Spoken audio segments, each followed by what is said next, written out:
नमस्कारम everyone. तो आज हम क्लास 11th केमिस्ट्री का सेकंड चैप्टर पढ़ने जा रहे हैं। इसका नाम है स्ट्रक्चर ऑफ एटम। काफ़ी इंपॉर्टेंट चैप्टर है आपके नीट के एग्जाम के लिए और काफ़ी ज़्यादा क्वेश्चन भी पूछे जाते हैं, तो इसी वजह से अच्छे से पढ़िएगा, ठीक है। चैप्टर लंबा है लेकिन आसान है, तो ज़्यादा दिक्कत नहीं होगी। और पैटर्न हम वही फॉलो करेंगे। सबसे पहले हम करेंगे थ्योरी में हम क्या करेंगे, फैक्ट जो भी है चैप्टर में, जो भी कॉन्सेप्ट हैं और जो भी फॉर्मूले इस पूरे चैप्टर के वो करेंगे, ठीक है।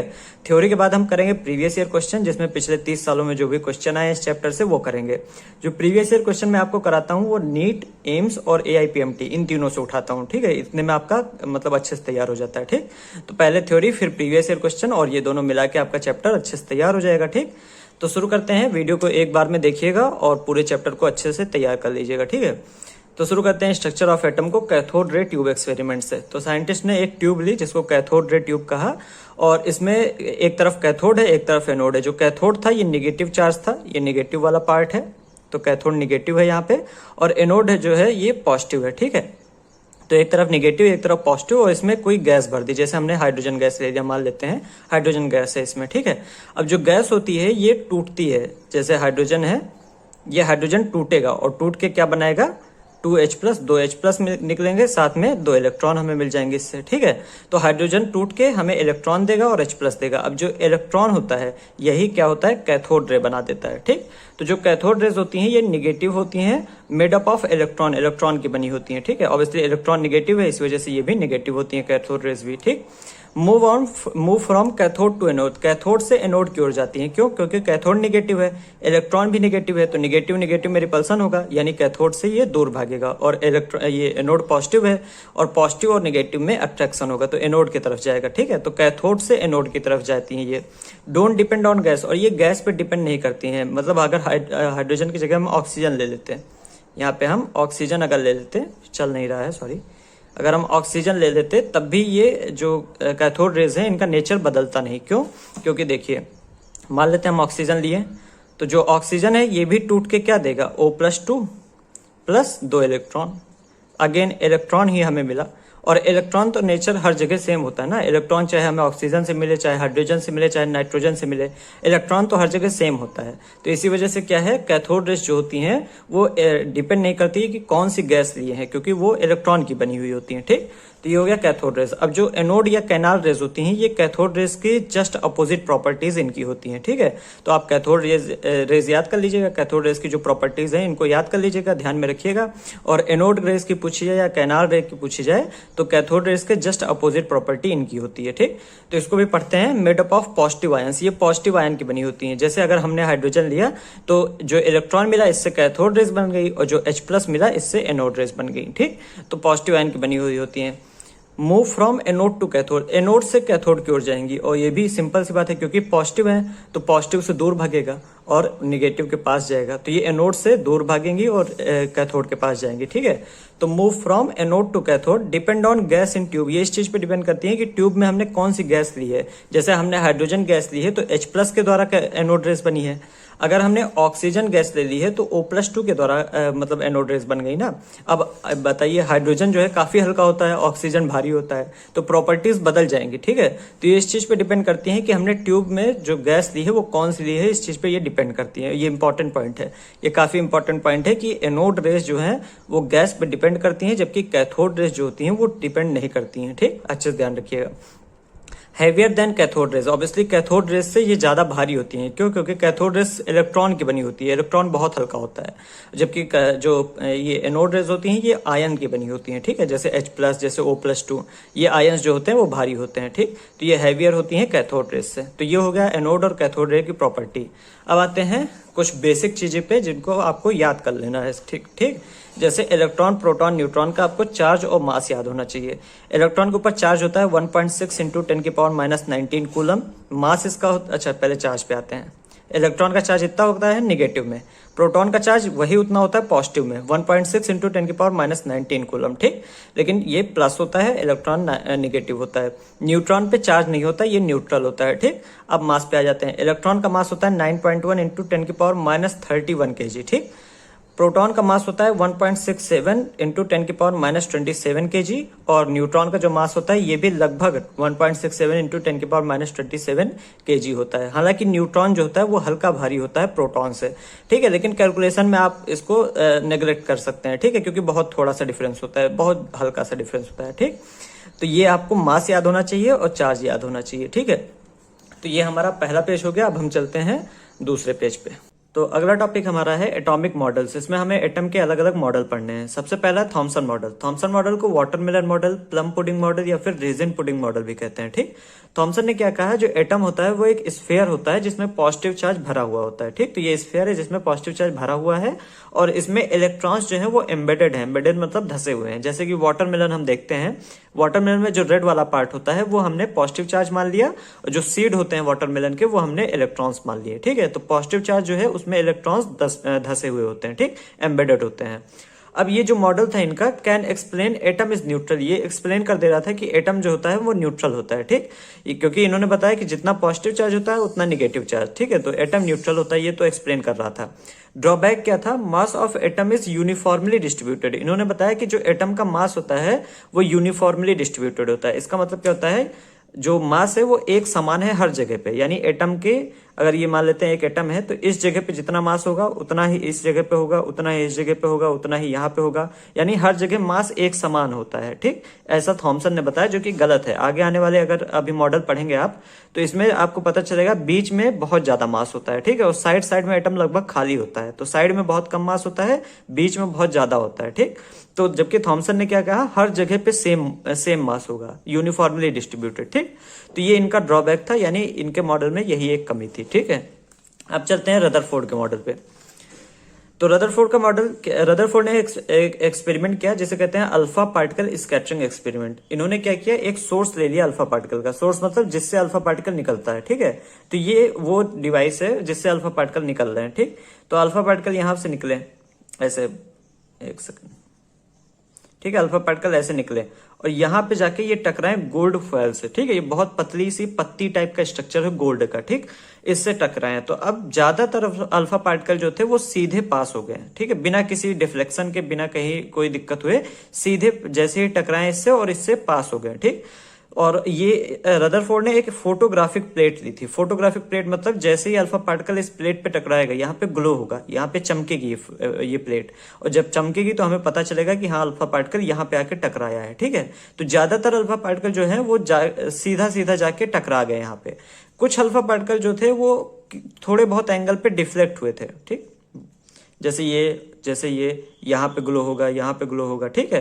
तो ज्यादातर अल्फा पार्टिकल सीधे निकल गए, कुछ अल्फा पार्टिकल जो है वो अलग अलग एंगल पे स्कैटर हो गए, यानी बिखर गए।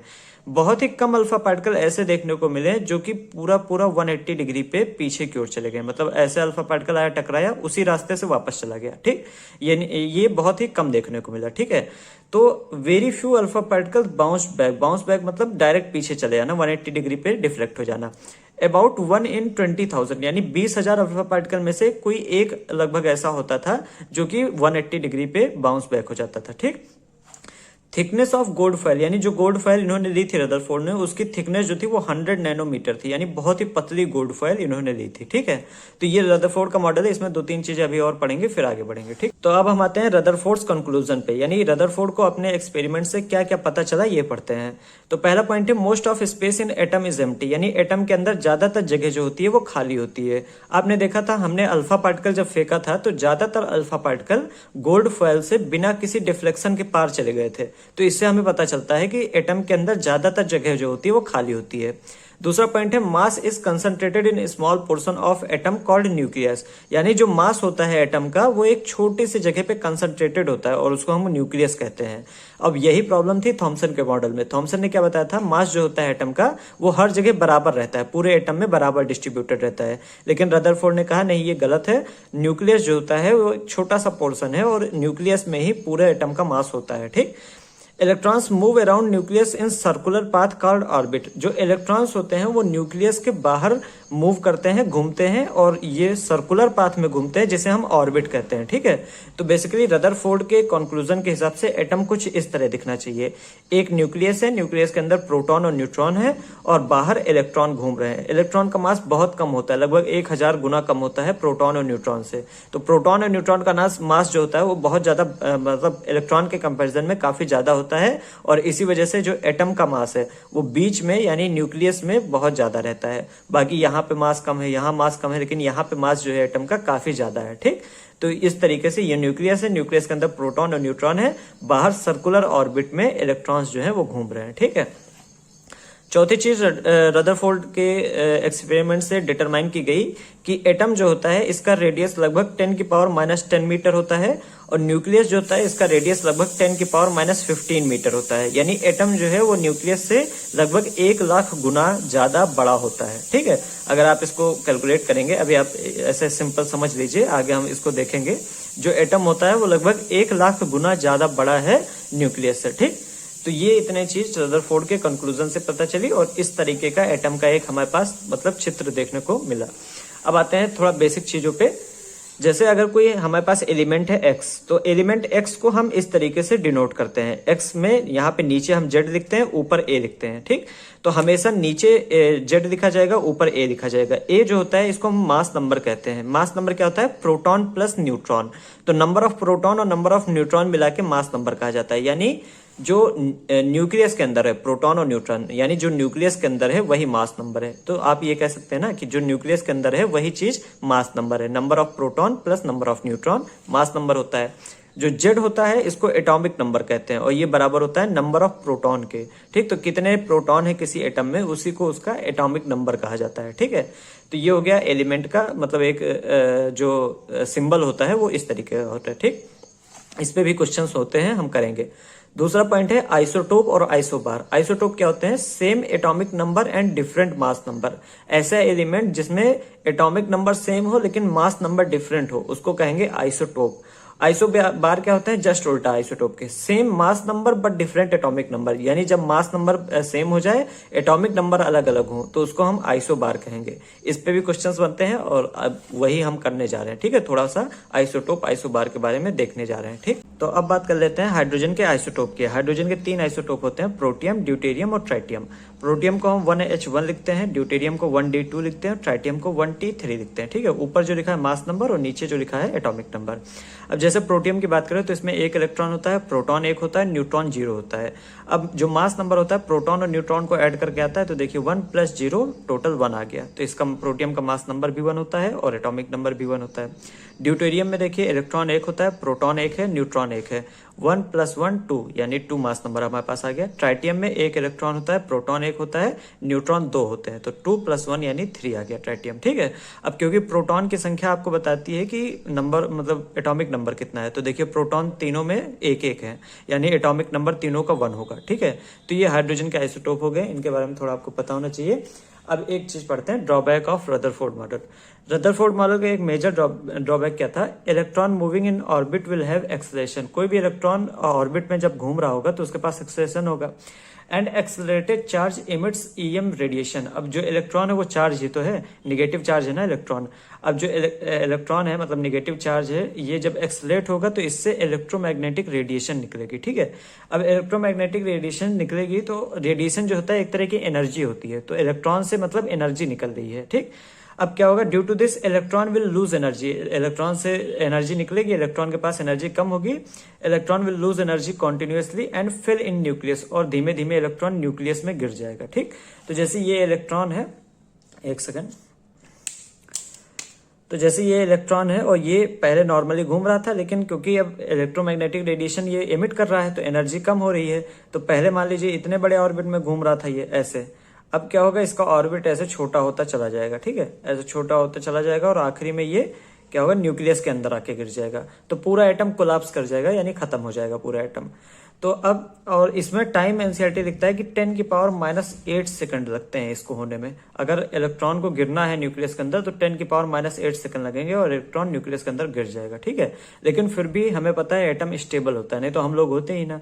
तो ये एक ड्रॉबैक है रदरफोर्ड के मॉडल में, जो कि एक्सप्लेन नहीं कर पाया रदरफोर्ड कि क्यों इलेक्ट्रॉन जो है वो न्यूक्लियस में नहीं गिर रहा है, ठीक। इसके अलावा एक दो ड्रॉबैक और भी हैं, जैसे कि रदरफोर्ड ने ये बताया कि इलेक्ट्रॉन का अरेंजमेंट कैसे होता है। मान लीजिए 10 इलेक्ट्रॉन है तो 10 इलेक्ट्रॉन किस तरीके से अरेंज होंगे, ठीक है, और एनर्जी क्या होगी इलेक्ट्रॉन की, ठीक। लेकिन जो मेजर ड्रॉबैक है, ये आपको अच्छे से पता होना चाहिए। इसमें टाइम जो है 10⁻⁸ सेकंड लगेगा, ठीक है। चलते हैं आगे। तो अगला मॉडल है हमारे पास बोर मॉडल। लेकिन बोर मॉडल पढ़ने से पहले हमें दो चीजों के बारे में थोड़ा पता होना चाहिए। पहला है इलेक्ट्रोमैग्नेटिक स्पेक्ट्रम और दूसरा फोटो इलेक्ट्रिक इफेक्ट। तो इन दोनों के बारे में हम थोड़ा थोड़ा पढ़ेंगे, फिर आगे बढ़ते हैं, ठीक है। तो इलेक्ट्रोमैग्नेटिक स्पेक्ट्रम क्या होता है, ये जो सीक्वेंस लिखा हुआ है इसी को हम इलेक्ट्रोमैग्नेटिक स्पेक्ट्रम कहते हैं। इसमें अलग अलग रेडिएशंस हैं, सारी इलेक्ट्रोमैग्नेटिक रेडिएशन है, और ये जो सीक्वेंस है ये इंक्रीजिंग वेवलेंथ के अकॉर्डिंग है, ठीक है। मतलब कॉस्मिक की सबसे कम वेवलेंथ होगी कॉस्मिक रेस की, और रेडियो वेव्स की सबसे ज्यादा वेवलेंथ होगी, ठीक। तो इसको एक बार देख लेते हैं। सबसे कम वेवलेंथ होती है कॉस्मिक रेस की, फिर गामा रे, फिर एक्स रे, ये गामा है, ठीक।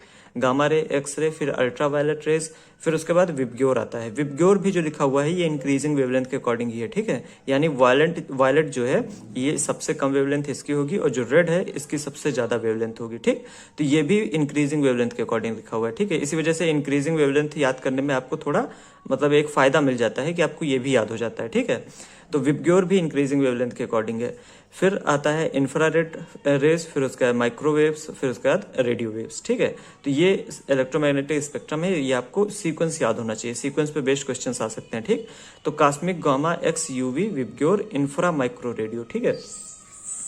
अब वेवलेंथ क्या होती है, किसी भी वेव में दो प्रॉपर्टी आपको अच्छे से पता होनी चाहिए, वेवलेंथ और फ्रीक्वेंसी, ठीक।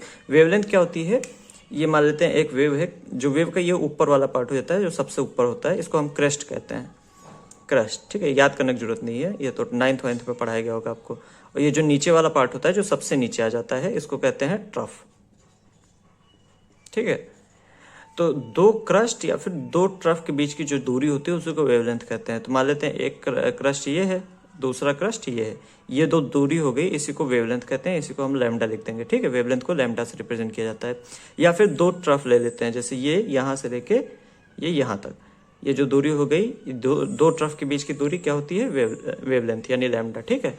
तो ये हो गया आपका वेवलेंथ। दूसरी चीज है फ्रीक्वेंसी, क्या होती है वेव में, number of waves passing a fixed point पर सेकंड, यानी एक सेकंड में कितनी वेव्स पास कर रही हैं एक फिक्स पॉइंट से, उसी को हम फ्रीक्वेंसी कहते हैं, ठीक है। इसको न्यू से रिप्रेजेंट करते हैं, ये चीज जो है न्यू पढ़ा जाता है, ठीक।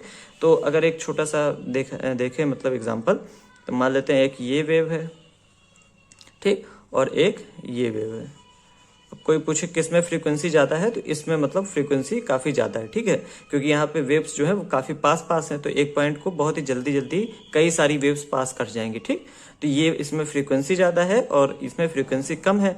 और फ्रीक्वेंसी इसमें अगर उसकी बात करें वेवलेंथ की, तो वेवलेंथ इसमें ज्यादा है। देखिए वेवलेंथ इसमें यहाँ से यहाँ तक है, ये इतनी वेवलेंथ है, और इसमें वेवलेंथ काफी कम है, यानी यहाँ से यहाँ तक, ठीक। तो वेवलेंथ इसमें ज्यादा है और वेवलेंथ इसमें कम है, फ्रीक्वेंसी जो है इसमें ज्यादा है और इसमें कम है, ठीक।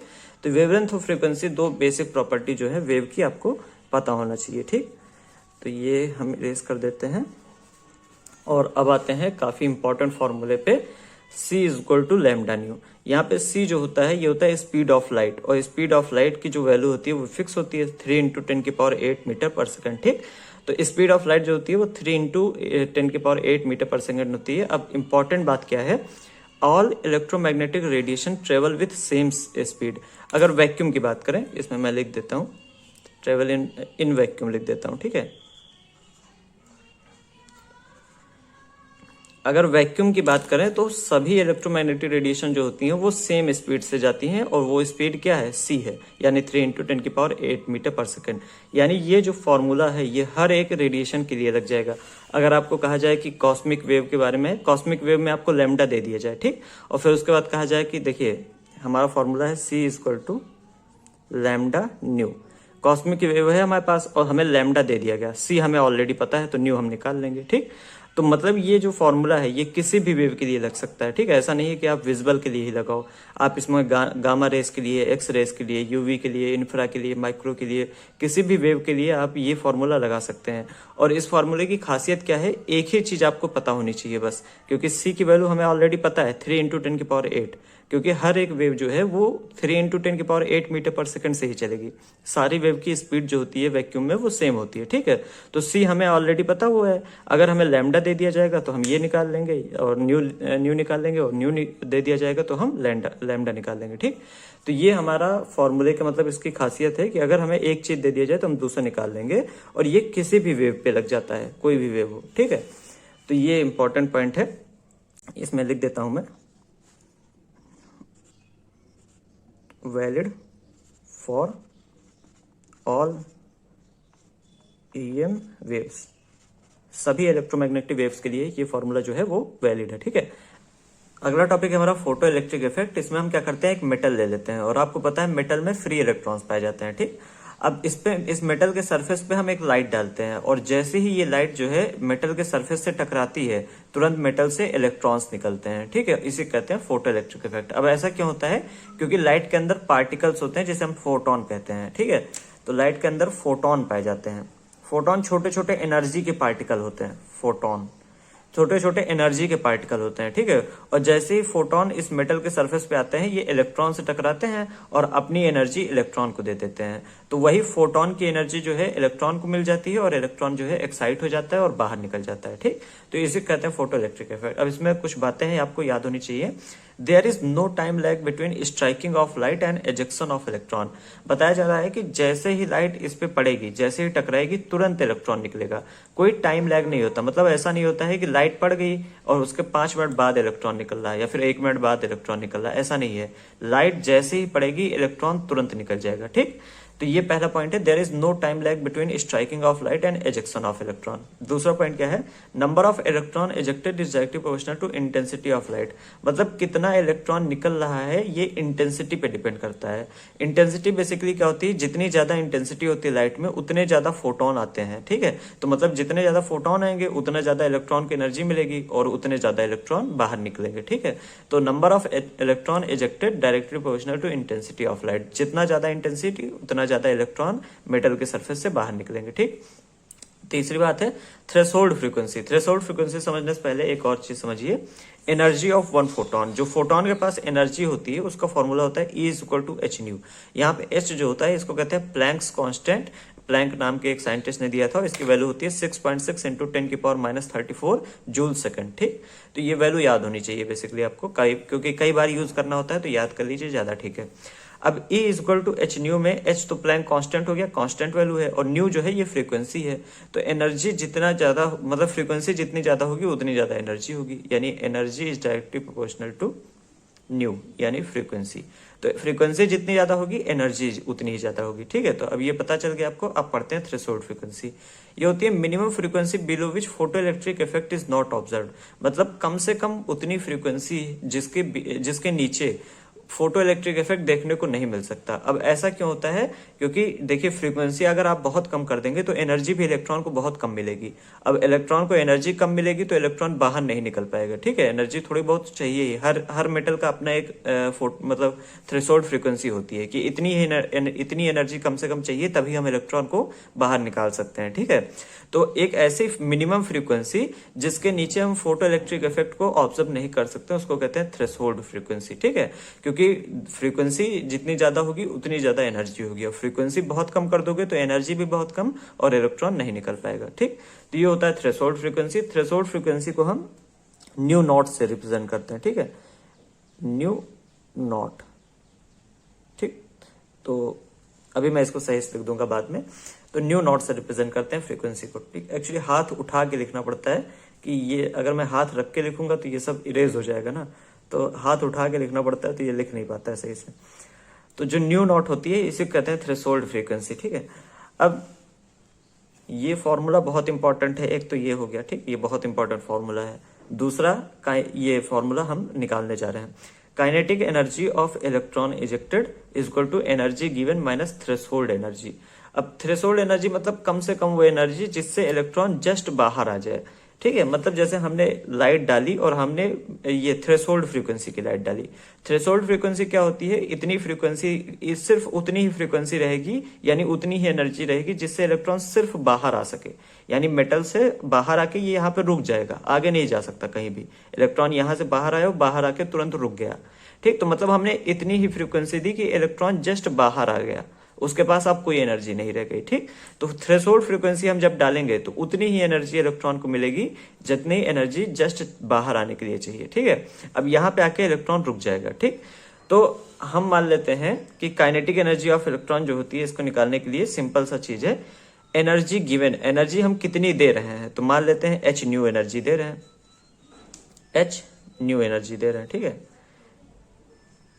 एच न्यू एनर्जी हम इलेक्ट्रॉन को, मतलब इलेक्ट्रॉन को दे रहे हैं। ठीक, तो फोटोन डाल रहे हैं, फोटोन की एनर्जी एच न्यू होती है, तो एनर्जी गिवन यानी एच न्यू हम एनर्जी फोटोन को, इलेक्ट्रॉन को दे रहे हैं। अब एच न्यू में से जो एच न्यू नॉट है, एच न्यू नॉट है, ये उतनी एनर्जी है जो इलेक्ट्रॉन को सिर्फ बाहर लाने के लिए चाहिए। ठीक है, तो मतलब एच न्यू एनर्जी हम टोटल दे रहे हैं, एच न्यू में से एच न्यू नॉट जो है वो खर्च हो जाएगी इलेक्ट्रॉन को बाहर लाने के लिए, और जो बची हुई एनर्जी होगी वो इलेक्ट्रॉन की काइनेटिक एनर्जी हो जाएगी, हाफ एम वी स्क्वायर। तो काइनेटिक एनर्जी कितनी होगी, जितनी हमने एनर्जी दी और उसमें से हम कितना माइनस कर रहे हैं, जितना इलेक्ट्रॉन को जस्ट बाहर लाने के लिए चाहिए। ठीक है, तो इतनी एनर्जी तो हम बाहर लाने के लिए इलेक्ट्रॉन को, मतलब मेटल के सरफेस से बाहर लाने के लिए इलेक्ट्रॉन को दे रहे हैं। ठीक, तो टोटल एनर्जी हमने इतनी दी थी, इतनी एनर्जी यूज हो गई बाहर लाने में और इतनी एनर्जी बची। ठीक है, तो आसान है समझना। तो ये होता है formula kinetic energy of electron ejected का, यानी कितनी काइनेटिक एनर्जी रहेगी जो इलेक्ट्रॉन एजेक्ट होगा। ठीक है, अब इसको कभी कभी रीअरेंज करके भी लिख सकते हैं इस तरीके से, एक मिनट रुकिए, दूसरा इस तरीके से लिख सकते हो, एच न्यू, एच न्यू हमने टोटल एनर्जी दी, इस टोटल एनर्जी में से एच न्यू नॉट जो है, एच न्यू नॉट जो है वो इलेक्ट्रॉन को बाहर लाने में यूज हो गई, बची हुई एनर्जी जो है वो हाफ एम वी स्क्वायर यानी काइनेटिक एनर्जी इलेक्ट्रॉन की, इलेक्ट्रॉन को मूव करा रही है। ठीक है, इलेक्ट्रॉन को घुमा रही है या फिर बाहर ले जा रही है, कहीं भी इलेक्ट्रॉन को चला रही है। ठीक, तो टोटल एनर्जी हमने एच न्यू नॉट दी, उसमें से एच न्यू दी टोटल एनर्जी, उसमें से एच न्यू नॉट ये इतनी एनर्जी है जिससे इलेक्ट्रॉन बाहर आया, और ये इतनी एनर्जी है जिससे इलेक्ट्रॉन चल रहा है। अब ठीक, अगर हम सिर्फ उतनी ही एनर्जी दें, मतलब एच न्यू नॉट ही दें, तो इससे सिर्फ इलेक्ट्रॉन बाहर आ जाएगा सरफेस के और बाहर आके रुका रहेगा। ठीक है, उसके पास फिर कोई काइनेटिक एनर्जी नहीं रह जाएगी। तो ये हो गया हमारा फॉर्मूला, चाहे आप इस टाइप से याद कर लीजिए, चाहे आप ये ऊपर वाला याद कर लीजिए। ठीक है, कोई भी आप याद कर लीजिए, समझ जाएंगे तो दोनों याद ही रहेगा हमेशा। ठीक है, तो ये हो गया फोटो इलेक्ट्रिक इफेक्ट। अब एक चीज थोड़ा सा समझ लीजिए, जैसे इसके पहले हमने पढ़ा था इलेक्ट्रोमैग्नेटिक रेडिएशन, रेडिएशन मतलब लाइट समझो। तो लाइट जो है उसमें हमने पढ़ा था कि लाइट जो होती है वो इलेक्ट्रोमैग्नेटिक वेव होती है। मैंने आपको वेव बनाया था, वेव में वेवलेंथ के बारे में बताया था, फ्रीक्वेंसी के बारे में बताया था, पूरा वेव बना के हमने पढ़ाई की थी। तो उससे पता चलता है जो इलेक्ट्रॉन मतलब लाइट है वो वेव है। लेकिन यहाँ पे हमने फोटो इलेक्ट्रिक इफेक्ट जब पढ़ा तो हमने कहा लाइट में फोटोन होते हैं, और फोटोन जो है वो पार्टिकल है एक तरह का, फोटोन एक तरह का पार्टिकल है। तो जो लाइट होती है उसमें बेसिकली वेव और पार्टिकल दोनों नेचर होता है, इसीलिए कहते हैं लाइट हैज डुअल नेचर। ठीक, तो लाइट के पास दोनों नेचर होता है, बल्कि किसी भी मैटर के पास दो नेचर होते हैं। जैसे मेरा हाथ है, इस हाथ में वेवलेंथ भी है, ये मतलब बहुत कम है इस वजह से दिखती नहीं है, लेकिन इस हाथ में वेवलेंथ भी है। वेवलेंथ के अलावा मैटर तो आपको दिख ही रहा है, ठीक है, पार्टिकल तो आपको दिख ही रहा है, इतना बड़ा हाथ दिख ही रहा है। इसके अलावा इसमें वेवलेंथ भी है, यानी वेव की प्रॉपर्टी भी है। अब वेव की प्रॉपर्टी बहुत कम है इसलिए नहीं दिख रही। ठीक, तो यहाँ से बेसिकली ये पता चला कि जो लाइट होती है उसके पास मतलब वेव नेचर भी होता है और पार्टिकल नेचर भी होता है। और लाइट ही नहीं, किसी भी चीज के पास, दुनिया में कोई भी चीज जो होती है उसके पास वेव नेचर भी होता है और पार्टिकल नेचर भी होता है। ठीक है, और इसको यूज किया बोर ने। ठीक, तो अब हम आगे बढ़ते हैं। तो अगला टॉपिक है हमारा स्पेक्ट्रम। स्पेक्ट्रम क्या होता है? Band of colours. जैसे कि आपने रेनबो देखा होगा यानी इंद्रधनुष, तो इंद्रधनुष में एक सीक्वेंस होता है कलर्स का, जैसे violet, indigo, blue, red, green, yellow, orange, इस तरह का एक पूरा सीक्वेंस होता है कलर का। तो ये जो सीक्वेंस है कलर का, या फिर कह लीजिए जो ग्रुप है कलर का, इसी को हम स्पेक्ट्रम कहते हैं। अब स्पेक्ट्रम हमें दो तरीके से पढ़ने हैं, कॉन्टिन्यूअस, नॉन कॉन्टिन्यूअस और एब्जॉर्प्शन, एमिशन। कॉन्टिन्यूअस स्पेक्ट्रम जो होता है रेनबो में देखने को मिलता है, मैं आपको दिखाता हूँ। ये इस तरीके से, ठीक है। तो हमारा रेनबो कुछ इस तरीके से देखने को मिलता है। इसको कॉन्टिन्यूअस क्यों कहते हैं, क्योंकि यहाँ पे जो कलर्स हैं एक दूसरे में पूरी तरीके से मिल जाते हैं, ठीक। तो जैसे यहाँ पे येलो है, येलो धीमे धीमे ग्रीन बन गया, ग्रीन धीमे धीमे ब्लू बन गया, ठीक। तो इस तरीके से जो कलर्स हैं एक दूसरे में मिक्स हो जाते हैं। ऐसा नहीं है कि अगर आप ये नहीं कह सकते कि ये मान लीजिए एक लाइन है, इसके पहले येलो है, इसके बाद में ग्रीन है, ऐसा कोई क्लियर कट डिवीजन नहीं है। जो कलर्स है वो आपस में मिक्स होते चले जाते हैं, ठीक है। तो इसी को कॉन्टिन्यूअस स्पेक्ट्रम कहते हैं। दूसरा है नॉन कॉन्टिन्यूअस। नॉन कॉन्टिन्यूअस जो होता है एटॉमिक स्पेक्ट्रम होता है, यानी जो एटम के द्वारा स्पेक्ट्रम बनता है वो जो होता है मतलब नॉन कॉन्टिन्यूअस होता है। अब एटॉमिक वाला भी हम देख लेते हैं। ये जो सीक्वेंस है, मतलब कलर का सीक्वेंस आपको दिख रहा है, ये एटॉमिक स्पेक्ट्रम है। अब आपको अच्छे से दिख रहा होगा अब, ठीक है। तो ये एटॉमिक स्पेक्ट्रम है और यहाँ पे देखो ये लाइंस बनी है, जैसे ये ग्रीन कलर, ये रेड कलर, ये ब्लू कलर, ये वायलेट कलर, इस तरह की एक पूरी लाइन बनी हुई है, ठीक। और ये पूरा पूरा डिसकॉन्टिन्यूअस है, नॉन कॉन्टिन्यूअस कह सकते हैं। और ये जो पीछे वाला मतलब पत्ती है, ये जो स्ट्रिप है, ये ब्लैक कलर की है और ब्लैक कलर के ऊपर हमें रेड कलर, ग्रीन कलर और ब्लू कलर, इस तरह के अलग अलग कलर देखने को मिल रहे हैं, ठीक। और यहाँ पे हमें साफ साफ दिख रहा है कि कौन सा कलर किस जगह पे है, ठीक है। तो ये कहते हैं, इसको कहते हैं हम नॉन कॉन्टिन्यूअस स्पेक्ट्रम, ठीक। तो इसमें कलर जो है एक दूसरे में मिक्स नहीं करते हैं। तो ये हो गया नॉन कॉन्टिन्यूअस स्पेक्ट्रम। अब आते हैं एब्जॉर्प्शन और एमिशन स्पेक्ट्रम पे। अब हम पढ़ते हैं एब्जॉर्प्शन स्पेक्ट्रम को और एमिशन स्पेक्ट्रम को। अच्छा, ये टॉपिक मैंने थोड़ा चेंज करके लिख दिया है, इससे आपको थोड़ा ज्यादा अच्छे समझ में आएगा, ठीक है। तो शुरू करते हैं एब्जॉर्प्शन स्पेक्ट्रम से। तो मान लेते हैं हमारे पास ये एक एटम है और बीच में उसका न्यूक्लियस है और बगल बगल इलेक्ट्रॉन्स घूम रहे हैं। अब इस एटम के ऊपर हम लाइट डालेंगे, ठीक है। और ये जो लाइट है ये अलग अलग वेवलेंथ की लाइट होगी, ठीक। मतलब कई सारे वेवलेंथ की लाइट होगी, उसको हम इस एटम के ऊपर डालेंगे, ठीक। तो मान लेते हैं अभी फिलहाल के लिए ये वो अलग अलग वेवलेंथ की लाइटें हैं जिनको हम एटम के ऊपर डाल रहे हैं, ठीक। जैसे आपको पता है रेड कलर की वेवलेंथ जो होती है वो लगभग 700 नैनोमीटर की होती है और जो ब्लू कलर की वेवलेंथ होती है वो लगभग 450 नैनोमीटर की होती है, ठीक। तो मतलब अलग अलग वेवलेंथ की लाइट है, इसको हम इस एटम के ऊपर डालेंगे, ठीक। अब जब लाइट यहाँ से चलेगी और इस पे आएगी तो ये इलेक्ट्रॉन से टकराएगी और जो इलेक्ट्रॉन्स होंगे वो किसी न किसी वेवलेंथ की लाइट को एब्जॉर्ब कर लेंगे। मतलब वो किसी भी वेवलेंथ की लाइट को एब्जॉर्ब कर सकते हैं। हर एटम की अपनी अपनी प्रॉपर्टी होती है कि कौन सी वेवलेंथ की लाइट को एब्जॉर्ब करेगा, ठीक है। तो मान लो कोई एक एटम है वो रेड वाली एब्जॉर्ब कर रहा है, कोई दूसरा एटम है वो ब्लू और ग्रीन एब्जॉर्ब कर रहा है, कोई तीसरा एटम है मान लो वो येलो और ब्लू एब्जॉर्ब कर रहा है। इस तरीके से हर एटम की अपनी अपनी प्रॉपर्टी होती है कि वो कौन सी लाइट को एब्जॉर्ब करेगा, ठीक है। तो लाइट यहाँ से चली, यहाँ पे आके इलेक्ट्रॉन से टकराई और इलेक्ट्रॉन ने किसी न किसी वेवलेंथ की लाइट को एब्जॉर्ब किया। अब जब लाइट एब्जॉर्ब करेगा इलेक्ट्रॉन तो इलेक्ट्रॉन जो होगा इसकी एनर्जी बढ़ जाएगी और ये एक्साइटेड स्टेट में चला जाएगा, ठीक। तो बेसिकली लाइट एब्जॉर्ब करने की वजह से इलेक्ट्रॉन जो है इसकी एनर्जी बढ़ जाती है, ठीक है। अब हमने यहाँ से इतनी सारी मतलब वेवलेंथ भेजी थी इलेक्ट्रॉन के पास। अब यहाँ पे जो इलेक्ट्रॉन जो होगा, यहाँ पे हमने एक स्क्रीन लगा दी है, ठीक है। स्क्रीन लगा दी है, इतनी लाइट हमने भेजी थी। अब यहाँ पे जिस वेवलेंथ को इलेक्ट्रॉन एब्जॉर्ब कर लेगा वो वाली वेवलेंथ यहाँ पे हमें नहीं देखने को मिलेगी, यही होगा ना। जिस वेवलेंथ को यहाँ पे एब्जॉर्ब कर लेगा इलेक्ट्रॉन वो वेवलेंथ लाइट की हमें यहाँ देखने को नहीं मिलेगी। तो मान लेते हैं जो इलेक्ट्रॉन था उसने ऑरेंज एब्जॉर्ब कर लिया और येलो एब्जॉर्ब कर लिया, ठीक। तो ये एटम जो है वो ऑरेंज और येलो वाली लाइट को एब्जॉर्ब कर लिया। तो यहाँ पे जो हमें स्पेक्ट्रम देखने को मिलेगा वो कुछ इस तरीके से देखने को मिलेगा।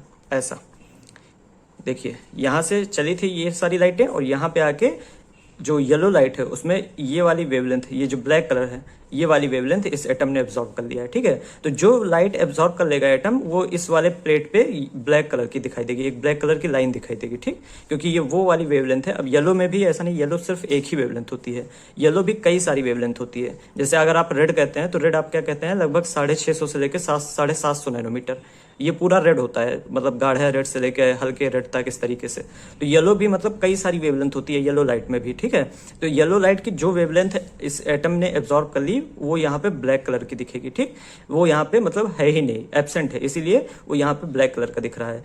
उसी तरीके से जो ये ऑरेंज लाइट है, ऑरेंज लाइट की जिस वेवलेंथ को इस एटम ने एब्जॉर्ब कर लिया होगा वो यहाँ पे ब्लैक कलर की लाइन की तरह दिखेगा, ठीक है। तो मतलब यहाँ से इतनी सारी लाइटें चली थी, इतनी सारी अलग अलग वेवलेंथ की लाइट चली थी और जो एटम एब्जॉर्ब कर लेगा वो वाली वेवलेंथ यहाँ पे हमें नहीं देखने को मिलेगी। तो ये जो हमें मिला इसको हम कहते हैं एब्जॉर्प्शन स्पेक्ट्रम, ठीक। ये वाला पार्ट जो है इसको हम कहेंगे एब्जॉर्प्शन स्पेक्ट्रम, ठीक है। तो ये है हमारा, एक सेकंड, ये है हमारा एब्जॉर्प्शन स्पेक्ट्रम, ठीक। तो यही हर एक एटम के लिए होता है और कौन सा एटम कौन सी वेवलेंथ की लाइट को एब्जॉर्ब करेगा ये अपना मतलब अलग अलग एटम के लिए अलग अलग होता है। हर एटम का अपना एक फिक्स रहता है कि हम ये वेवलेंथ की लाइट जो है वो एब्जॉर्ब करेंगे, ठीक है। और इस एटम के लिए हमने मान लिया है कि ये येलो और ऑरेंज की वेवलेंथ की लाइट को एब्जॉर्ब कर रहा है, ठीक। तो ये हो गया हमारा एब्जॉर्प्शन स्पेक्ट्रम। लिखा हुआ है electrons absorb certain wavelength of light so we see black spaces on the spectrum. Absorb जो होगा वो किसी सर्टेन कोई भी मतलब वेवलेंथ की लाइट को एब्जॉर्ब करेगा, और जहां जो वेवलेंथ की लाइट ये एब्जॉर्ब कर लेगा उस जगह पे हमें ब्लैक कलर की लाइनें दिखाई देंगी, ब्लैक कलर की स्पेस दिखाई देंगे। ठीक है, तो ये हो गया हमारा एब्जॉर्प्शन स्पेक्ट्रम। अब आते हैं एमिशन स्पेक्ट्रम पे।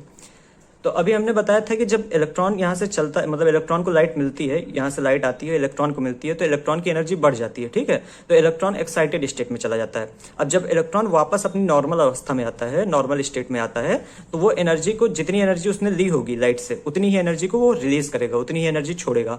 और जो एनर्जी ये छोड़ता है इलेक्ट्रॉन, वो लाइट के फॉर्म में छोड़ता है। अब ये इलेक्ट्रॉन जब अपनी एनर्जी मतलब रिलीज करेगा लाइट के फॉर्म में, तो ये वही लाइट रिलीज करेगा जो इसने एब्जॉर्ब की थी। ठीक, तो अब हमारे पास यहाँ पे एमिशन स्पेक्ट्रम होगा। ये हमारा एक्साइटेड वाला इलेक्ट्रॉन है जो कि वापस नॉर्मल वाले स्टेट पे आ रहा है। ठीक है, एक्साइटेड था पहले, मतलब काफी ज्यादा एनर्जी थी इसके पास, अब वापस ये अपने नॉर्मल अवस्था में आ रहा। तो ये क्या कर रहा है, लाइट इमिट कर रहा है। और ये लाइट कौन सी इमिट करेगा, जो यहाँ पे इसने एब्जॉर्ब की थी, यानी येलो और ऑरेंज लाइट ही ये इमिट करेगा। अब हम यहाँ पे एक ब्लैक कलर का पेपर लगा दे रहे हैं, ये बेसिकली एक डिटेक्टर है, ये डिटेक्ट करता है। ठीक है, कौन कौन सी लाइट आ रही है। ठीक, तो यहाँ से अब एक सेकंड, हमने दो कलर ले लिया है। जब ये इलेक्ट्रॉन अपने नॉर्मल अवस्था में आएगा तो कौन कौन सी, एक येलो लाइट एब्जॉर्ब करेगा, एमिट करेगा। तो हमें यहाँ पे एक येलो कलर की लाइन देखने को मिलेगी। देखिए, ये येलो कलर की लाइन देखने को मिल गई, और येलो के बाद एक और लाइन देखने को मिलेगी हमें, वो है ऑरेंज। ठीक है, तो यहाँ पे हमें एक ऑरेंज कलर की लाइन देखने को मिल गई। ठीक, तो ये हो गया हमारा एमिशन स्पेक्ट्रम। मतलब यहाँ पे इलेक्ट्रॉन जब एक्साइट हुआ तो जो वेवलेंथ उसने एब्जॉर्ब की थी, वही वेवलेंथ यहाँ पे वो इमिट करेगा। ठीक है, तो यहाँ पे येलो कलर है और यहाँ पे ऑरेंज कलर है। ठीक, हो सकता है थोड़ा कम समझ में आ रहा हो, लेकिन एक्चुअल में है। ठीक है, तो ये हो गया हमारा एमिशन स्पेक्ट्रम। तो एमिशन वाला तो काफी ज्यादा आसान है। When excited electron loses energy it emits those wavelength which it absorb. यानी एक्साइटेड इलेक्ट्रॉन जो होता है, जब एनर्जी अपनी लूज करता है, तो वो लाइट के फॉर्म में यूज करता है। और कौन कौन सी लाइट निकलेगी उससे, जो उसने एब्जॉर्ब की थी। इट एमिट्स दोज वेवलेंथ, उस वेवलेंथ की लाइट को ये एमिट करेगा विच इट एब्जॉर्ब, जो इसने एब्जॉर्ब की थी। ठीक, तो ये हो गया हमारा एमिशन स्पेक्ट्रम। अब इसको मैं आपको मोबाइल में, मतलब फोन में एक बार इमेज के तौर पर दिखा दूं तो ज्यादा समझ में आएगा। तो ये है हमारे पास एक फोटो, और हो सकता है आपको अच्छे से दिख रही होगी, अब हो सकता है और अच्छे से दिख रही होगी। तो ये फोटो देखिए, ये हाइड्रोजन का एमिशन स्पेक्ट्रम है और ये हाइड्रोजन का एब्जॉर्प्शन स्पेक्ट्रम है। ठीक है, तो मतलब ये हाइड्रोजन एटम के लिए है।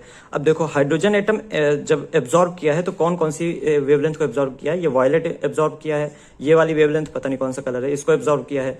फिर यहाँ पे ये लगभग ब्लू कलर एब्जॉर्ब किया है, फिर उसके बाद यहाँ पे आके लगभग थोड़ा रेड और ऑरेंज कलर एब्जॉर्ब किया है। ठीक, तो मतलब ये चार जो वेवलेंथ है, इसको हाइड्रोजन एटम एब्जॉर्ब किया है। अब जब वो वापस से इलेक्ट्रॉन जो होगा वापस से अपने नॉर्मल स्टेट में आएगा, तो उन्हीं चार लाइनों को, उन्हीं चार मतलब वेवलेंथ को ये एमिट करेगा। देखिए, जो यहाँ पे एब्जॉर्ब किया है वही यहाँ पे एमिट किया है, फिर यहाँ पे जो एब्जॉर्ब किया है वही यहाँ पे एमिट किया है। ठीक है, यहाँ पे जो एब्जॉर्ब किया है वही यहाँ पे एमिट किया है। ठीक है, तो मतलब जो लाइट एब्जॉर्ब करता है एटम, उसी लाइट को एमिट करता है। और जो एब्जॉर्प्शन वाला स्पेक्ट्रम होता है, उस पर हम ये दिखाते हैं कि कौन कौन सी लाइट एब्जॉर्ब की गई उस एटम के द्वारा। और जो एमिशन वाला स्पेक्ट्रम होता है, उस पर हम ये दिखाते हैं कि किस किस वेवलेंथ की लाइट जो है वो एमिट की गई। अब अगर आपको एमिशन वाला दे दिया जाए तो आप मतलब एब्जॉर्प्शन वाला बना सकते हैं, और अगर एब्जॉर्प्शन दे दिया जाए तो एमिशन। ठीक है, करना क्या है, सिंपल बात है कि मतलब एब्जॉर्प्शन स्पेक्ट्रम जो होगा वो पूरी तरीके से कलर्ड होगा, उसमें ब्लैक लाइन्स होंगी। वो ब्लैक लाइन दिखाती है कि ये वाला वो कलर है जो कि एटम ने एब्जॉर्ब कर लिया है। ठीक, और ये जो एमिशन स्पेक्ट्रम होगा ये पूरी तरीके से ब्लैक होगा, और इसमें वो कलर सामने दिखेंगे, वो कलर की लाइंस सामने दिखेंगी जो कि एटम जो है वो रिलीज कर रहा है, एमिट कर रहा है। ठीक, तो ये आपको अच्छे समझ में आ गया होगा। ये मेरे हिसाब से तो मतलब अभी तक ये बेस्ट तरीका है, एब्जॉर्प्शन स्पेक्ट्रम को समझने का सबसे अच्छा तरीका यही था। ठीक है, तो ये हो गया आपका एब्जॉर्प्शन स्पेक्ट्रम और एमिशन स्पेक्ट्रम। अब हम आगे बढ़ते हैं। तो अभी हमने एमिशन स्पेक्ट्रम पढ़ा था। अब लाइन एमिशन स्पेक्ट्रम जो होता है वो हर एटम के लिए यूनिक होता है, मतलब हर एटम का अलग अलग होता है, और इसीलिए इसको हम फिंगरप्रिंट ऑफ एटम कहते हैं। जैसे हमारा फिंगरप्रिंट होता है, यूनिक होता है एकदम, वैसे ही लाइन एमिशन स्पेक्ट्रम जो होता है वो हर एटम का यूनिक होता है। जैसे कि अगर मैं एग्जाम्पल दूं, तो अभी आपने देखा था कि ये हाइड्रोजन का एमिशन स्पेक्ट्रम था। अब कभी भी हमें इस तरह का एमिशन स्पेक्ट्रम मिले तो हम डायरेक्ट बोल सकते हैं कि ये हाइड्रोजन एटम का है। ठीक, क्योंकि हर एटम का अलग अलग होता है, और कभी कभी इससे हम एटम्स को पहचानते भी हैं। ठीक है, मान लीजिए कहीं पे कई सारे एटम्स हैं, हमें पहचानने कौन कौन से एटम है, तो अगर इस तरह का लाइन एटम मतलब लाइन एमिशन स्पेक्ट्रम मिलेगा तो वो हाइड्रोजन एटम उसमें जरूर है। ठीक, तो इस तरीके से मतलब एटम्स को पहचानने के लिए भी इसको यूज किया जाता है। अब आते हैं line spectrum of hydrogen. Hydrogen के लाइन स्पेक्ट्रम पे आते हैं। ठीक। तो अब मैंने आपको बताया था कि जो एटम्स होते हैं उसमें इलेक्ट्रॉन होते हैं और वही इलेक्ट्रॉन जो है एक्साइट होते हैं, और उन जब वो इलेक्ट्रॉन एक्साइटेड स्टेट में जाते हैं तो इनकी एनर्जी जो है बढ़ जाती है। अब जब वो इलेक्ट्रॉन वापस नॉर्मल में आएंगे तो एनर्जी रिलीज करेंगे, वो भी लाइट के फॉर्म में। ठीक। तो मान लेते हैं ये हाइड्रोजन की अलग अलग एनर्जी लेवल्स हैं, और कोई इलेक्ट्रॉन जो यहाँ था उसको एक्साइट करके हम यहाँ ले जा रहे हैं, फिर यहाँ ले जा रहे हैं, फिर यहाँ ले जा रहे हैं। ठीक है। तो मतलब यहाँ इलेक्ट्रॉन था, उसको हमने एनर्जी दी तो वो पहले यहाँ जाएगा, फिर यहाँ जाएगा, फिर इधर जाएगा। ठीक है। एक एक करके आगे चलता चला जाएगा। ठीक। डिपेंड करता है कि हम कितनी एनर्जी देख रहे हैं। ठीक है। तो मान लेते हैं कोई इलेक्ट्रॉन है जो कि किसी भी एनर्जी लेवल में था, 2, 3, 4 किसी में था, और वो वापस से N1 में आ रहा है, मतलब वापस से लोवेस्ट एनर्जी लेवल में आ रहा है। तो मान लेते हैं कोई इलेक्ट्रॉन था जो कि इस पे था, इसमें था, या फिर इसमें था, या इसमें था, या इसमें था, या कहीं भी था, इनमें से कहीं भी था। अगर वो 1 में आ रहा तो उसको हम कहेंगे लाइमन सीरीज, और हमेशा अल्ट्रावायलेट जो लाइट है वो देखने को मिलेगी, यानी अल्ट्रावायलेट रेडिएशन वो इलेक्ट्रॉन एमिट करेगा। ठीक है। तो मतलब जब भी कोई इलेक्ट्रॉन सेकंड, थर्ड या फोर्थ एनर्जी लेवल से वापस, मतलब फोर्थ के आगे भी कोई भी, second, third, fourth, fifth, six, 7, 8, 9, 10 कोई भी हो, किसी भी एनर्जी लेवल से अगर पहले एनर्जी लेवल पे आएगा तो उसको हम लाइमन सीरीज कहेंगे, क्योंकि ये साइंटिस्ट है जिन्होंने ये डिस्कवर किया था, और इसमें अल्ट्रावायलेट रेडिएशन निकलेगी उस एटम के अंदर से। ठीक। अगर वही इलेक्ट्रॉन जो है मतलब तीसरे, चौथे या पांचवे या किसी भी से सेकंड वाले सेल में आ रहा है तो उसको हम बामर सीरीज कहेंगे, और विजिबल लाइट देखने को मिलेगी। ठीक। तो अगर हम अभी जो हाइड्रोजन स्पेक्ट्रम देखे थे ये वाला, तो अगर हम बोले कि ये कौन सी सीरीज है, तो देखिए विजिबल लाइट हमें देखने को मिल रही ना, ये वायलेट और इंडिगो, ब्लू और रेड, इस तरह की विजिबल लाइट देखने को मिल रही। तो ये कौन सी सीरीज है? हमारी बामर सीरीज है। ठीक। तो यानी बामर वाली सीरीज जो है कब आएगी? जब एटम जो है वो सेकंड वाले शेल पे वापस आए, मतलब एटम नॉर्मली यहाँ पे था, इस जगह पे एटम था, और उसको हमने एक्साइट करके कहीं भी और ऊपर भेजा था, ऊपर किसी भी सेल में भेज दिया था, और जब वो वापस से n=2 में आएगा, मतलब सेकंड सेल में आएगा, तो वो क्या करेगा? एनर्जी रिलीज करेगा, और कौन सी लाइट के फॉर्म में रिलीज करेगा? विजिबल लाइट के फॉर्म में। और इस सीरीज को हम बोलेंगे बामर सीरीज। ठीक है। तीसरी चीज है, अगर वो थर्ड पे वापस आता है, ठीक है, किसी भी लेवल से थर्ड पे आता है, तो उसे हम पास्चन सीरीज बोलेंगे, और इंफ्रारेड रेडिएशन रिलीज करेगा। अगर वो फोर्थ पे वापस आता है तो ब्रैकेट सीरीज बोलेंगे, फिर भी इंफ्रारेड रेडिएशन रिलीज होगी। अगर फिफ्थ पे आता है तो पफंड सीरीज बोलेंगे, फिर भी इंफ्रारेड रेडिएशन रिलीज होगी। ठीक है। अच्छा, इसको पढ़ने का सबका अलग अलग तरीका है। जैसे मैं फुंड पढ़ता हूँ, कभी कभी फंड पढ़ता हूँ, तो जनरली फंड पढ़ते हैं, लेकिन ये पी जो होता है ये साइलेंट होता है। और आप जो है फंड पढ़ सकते हैं, फुंड पढ़ सकते हैं, पफुंड पढ़ सकते हैं, कुछ भी पढ़ सकते हैं। ठीक है। अपने मन से जो मन कहे पढ़ लीजिए। तो फुंड जनरली पढ़ते हैं, फुंड जो है वो आपको पढ़ना चाहिए। ठीक है। तो जो फुंड है सीरीज, ये भी इंफ्रारेड रेडिएशन रिलीज करेगी। ठीक। तो याद करना आसान है, लाइमन, बामर, पास्चन, ब्रैकेट, पफंड, या फिर फंड कह लीजिए, पफंड कहने की आदत हो गई है। तो लाइमन, बामर, पास्चन, ब्रैकेट, फंड, और रेडिएशन जो है लाइमन में अल्ट्रावायलेट, बामर में विजिबल, बाकी सब में इंफ्रारेड। ठीक है। अब आते हैं 2-3 चीजें यहाँ पे समझते हैं। ठीक। तो मान लेते हैं जो हमारा एटम था वो फर्स्ट वाले पे था, और हमने एक्साइट करके किसी भी दूसरे पे भेज दिया। ठीक है। तो मान लेते हैं फर्स्ट से हमने एक्साइट किया है, पहले वाले पे था, और हमने एक्साइट करके सेकंड पे भेज दिया है। ठीक। अब सेकंड से वापस पहले पे आएगा ना, ये सेकंड से वापस पहले पे आएगा, ये इलेक्ट्रॉन वापस आया। ठीक। ये वापस आ गया, तो अब हम इसको कहेंगे फर्स्ट लाइन ऑफ लाइमन, क्योंकि देखिए n=1 पे आ रहा, और जब n=1 पे आता है तो हम क्या कहते हैं? Lyman series. और जो क्योंकि ये पहली लाइन है, सेकंड से फर्स्ट पे आना है, क्योंकि ये पहली लाइन है, तो इसी वजह से हम इसको कहते हैं first line of Lyman. Lyman इसलिए क्योंकि पहले पे आ रहा है, और क्योंकि ये पहली लाइन है, यानी सबसे पहले, मतलब ये सेकंड से ही फर्स्ट पे आ रहा है, अब इससे कम तो कोई हो नहीं सकता, तो इसी वजह से इसको हम फर्स्ट लाइन ऑफ लाइमन कहते हैं। ठीक है। अब मान लेते हैं हमने पहले पे था इलेक्ट्रॉन, उसको एक्साइट करके तीसरे पे भेज दिया। ठीक। तो इलेक्ट्रॉन पहले पे था, वो उसको हम एक्साइट करके तीसरे भेजेंगे, अब तीसरे से वो पहले पे आएगा। ठीक है। तो ये हम लाइन खींच रहे हैं, ये इलेक्ट्रॉन कहाँ से आ रहा है? थर्ड से फर्स्ट पे आ रहा, और इसको हम कहेंगे सेकंड लाइन ऑफ लाइमन। ठीक है। लाइमन क्यों कहेंगे? क्योंकि पहले पे आ रहा, कभी भी n=1 पे आए तो उसको हम लाइमन सीरीज कहेंगे, और क्योंकि ये सेकंड, मतलब थर्ड वाले से फर्स्ट पे आ रहा है, तो ये दूसरी लाइन बन रही ना, तो इसको हम कहेंगे सेकंड लाइन ऑफ लाइमन। ठीक है। तो ये हो गई हमारे पास फर्स्ट लाइन ऑफ लाइमन, ये हो गई सेकंड लाइन ऑफ लाइमन। ठीक। एक और बना लेते हैं, मान लेते हैं हमारे पास इलेक्ट्रॉन फर्स्ट पे था और हमने उसको एक्साइट करके चौथे पे भेज दिया, तो ये चौथे से वापस फर्स्ट पे आएगा। जब एनर्जी ये रिलीज करेगा तो वापस फर्स्ट पे आएगा, और इसको हम कौन सी लाइन कहेंगे? थर्ड लाइन ऑफ लाइमन कहेंगे। ठीक, तो थर्ड लाइन ऑफ लाइमन। अब मान लेते हैं इलेक्ट्रॉन पहले पे था, हम पांचवें पे भेज दिए। ठीक है, इलेक्ट्रॉन पहले पे था, हम पांचवें पे भेज दिए, तो फिर वापस आएगा n=1 पे, और इसको हम कहेंगे फोर्थ लाइन ऑफ लाइन। जो क्वेश्चन होंगे उसको सॉल्व करते समय हम ये वर्ड्स जो है यूज करेंगे, उससे आपको अच्छे से समझ में आ जाएगा। ठीक है, तो ये मान लेते हैं लाइमन का हो गया। अब मान लेते हैं हम इलेक्ट्रॉन हमारे पास n=2 में था, और n=2 से हम एक्साइट करके 3 में भेज रहे हैं। ठीक है, तो मान लेते हैं इलेक्ट्रॉन था हमारे पास 2 में और हम उसको 3 में भेज दिए। अब ये 3 से वापस आएगा, 3 से वापस आएगा 2 में ना। अब ये 3 से वापस 2 में आएगा, तो n=2 में जब कोई चीज आएगी तो उसे हम, मतलब कोई भी इलेक्ट्रॉन वापस आएगा तो उसे हम क्या कहेंगे? बामर सीरीज। ये तो कंफर्म हो गया, बामर सीरीज कहेंगे। और क्योंकि ये सबसे पहली लाइन है तो इसको फर्स्ट लाइन ऑफ बामर कहेंगे। ठीक, तो इसको मैं एक लिख देता हूं यहाँ पे। जैसे ये वाली लाइन जो है, ये वाली लाइन जो है, ये है फर्स्ट लाइन ऑफ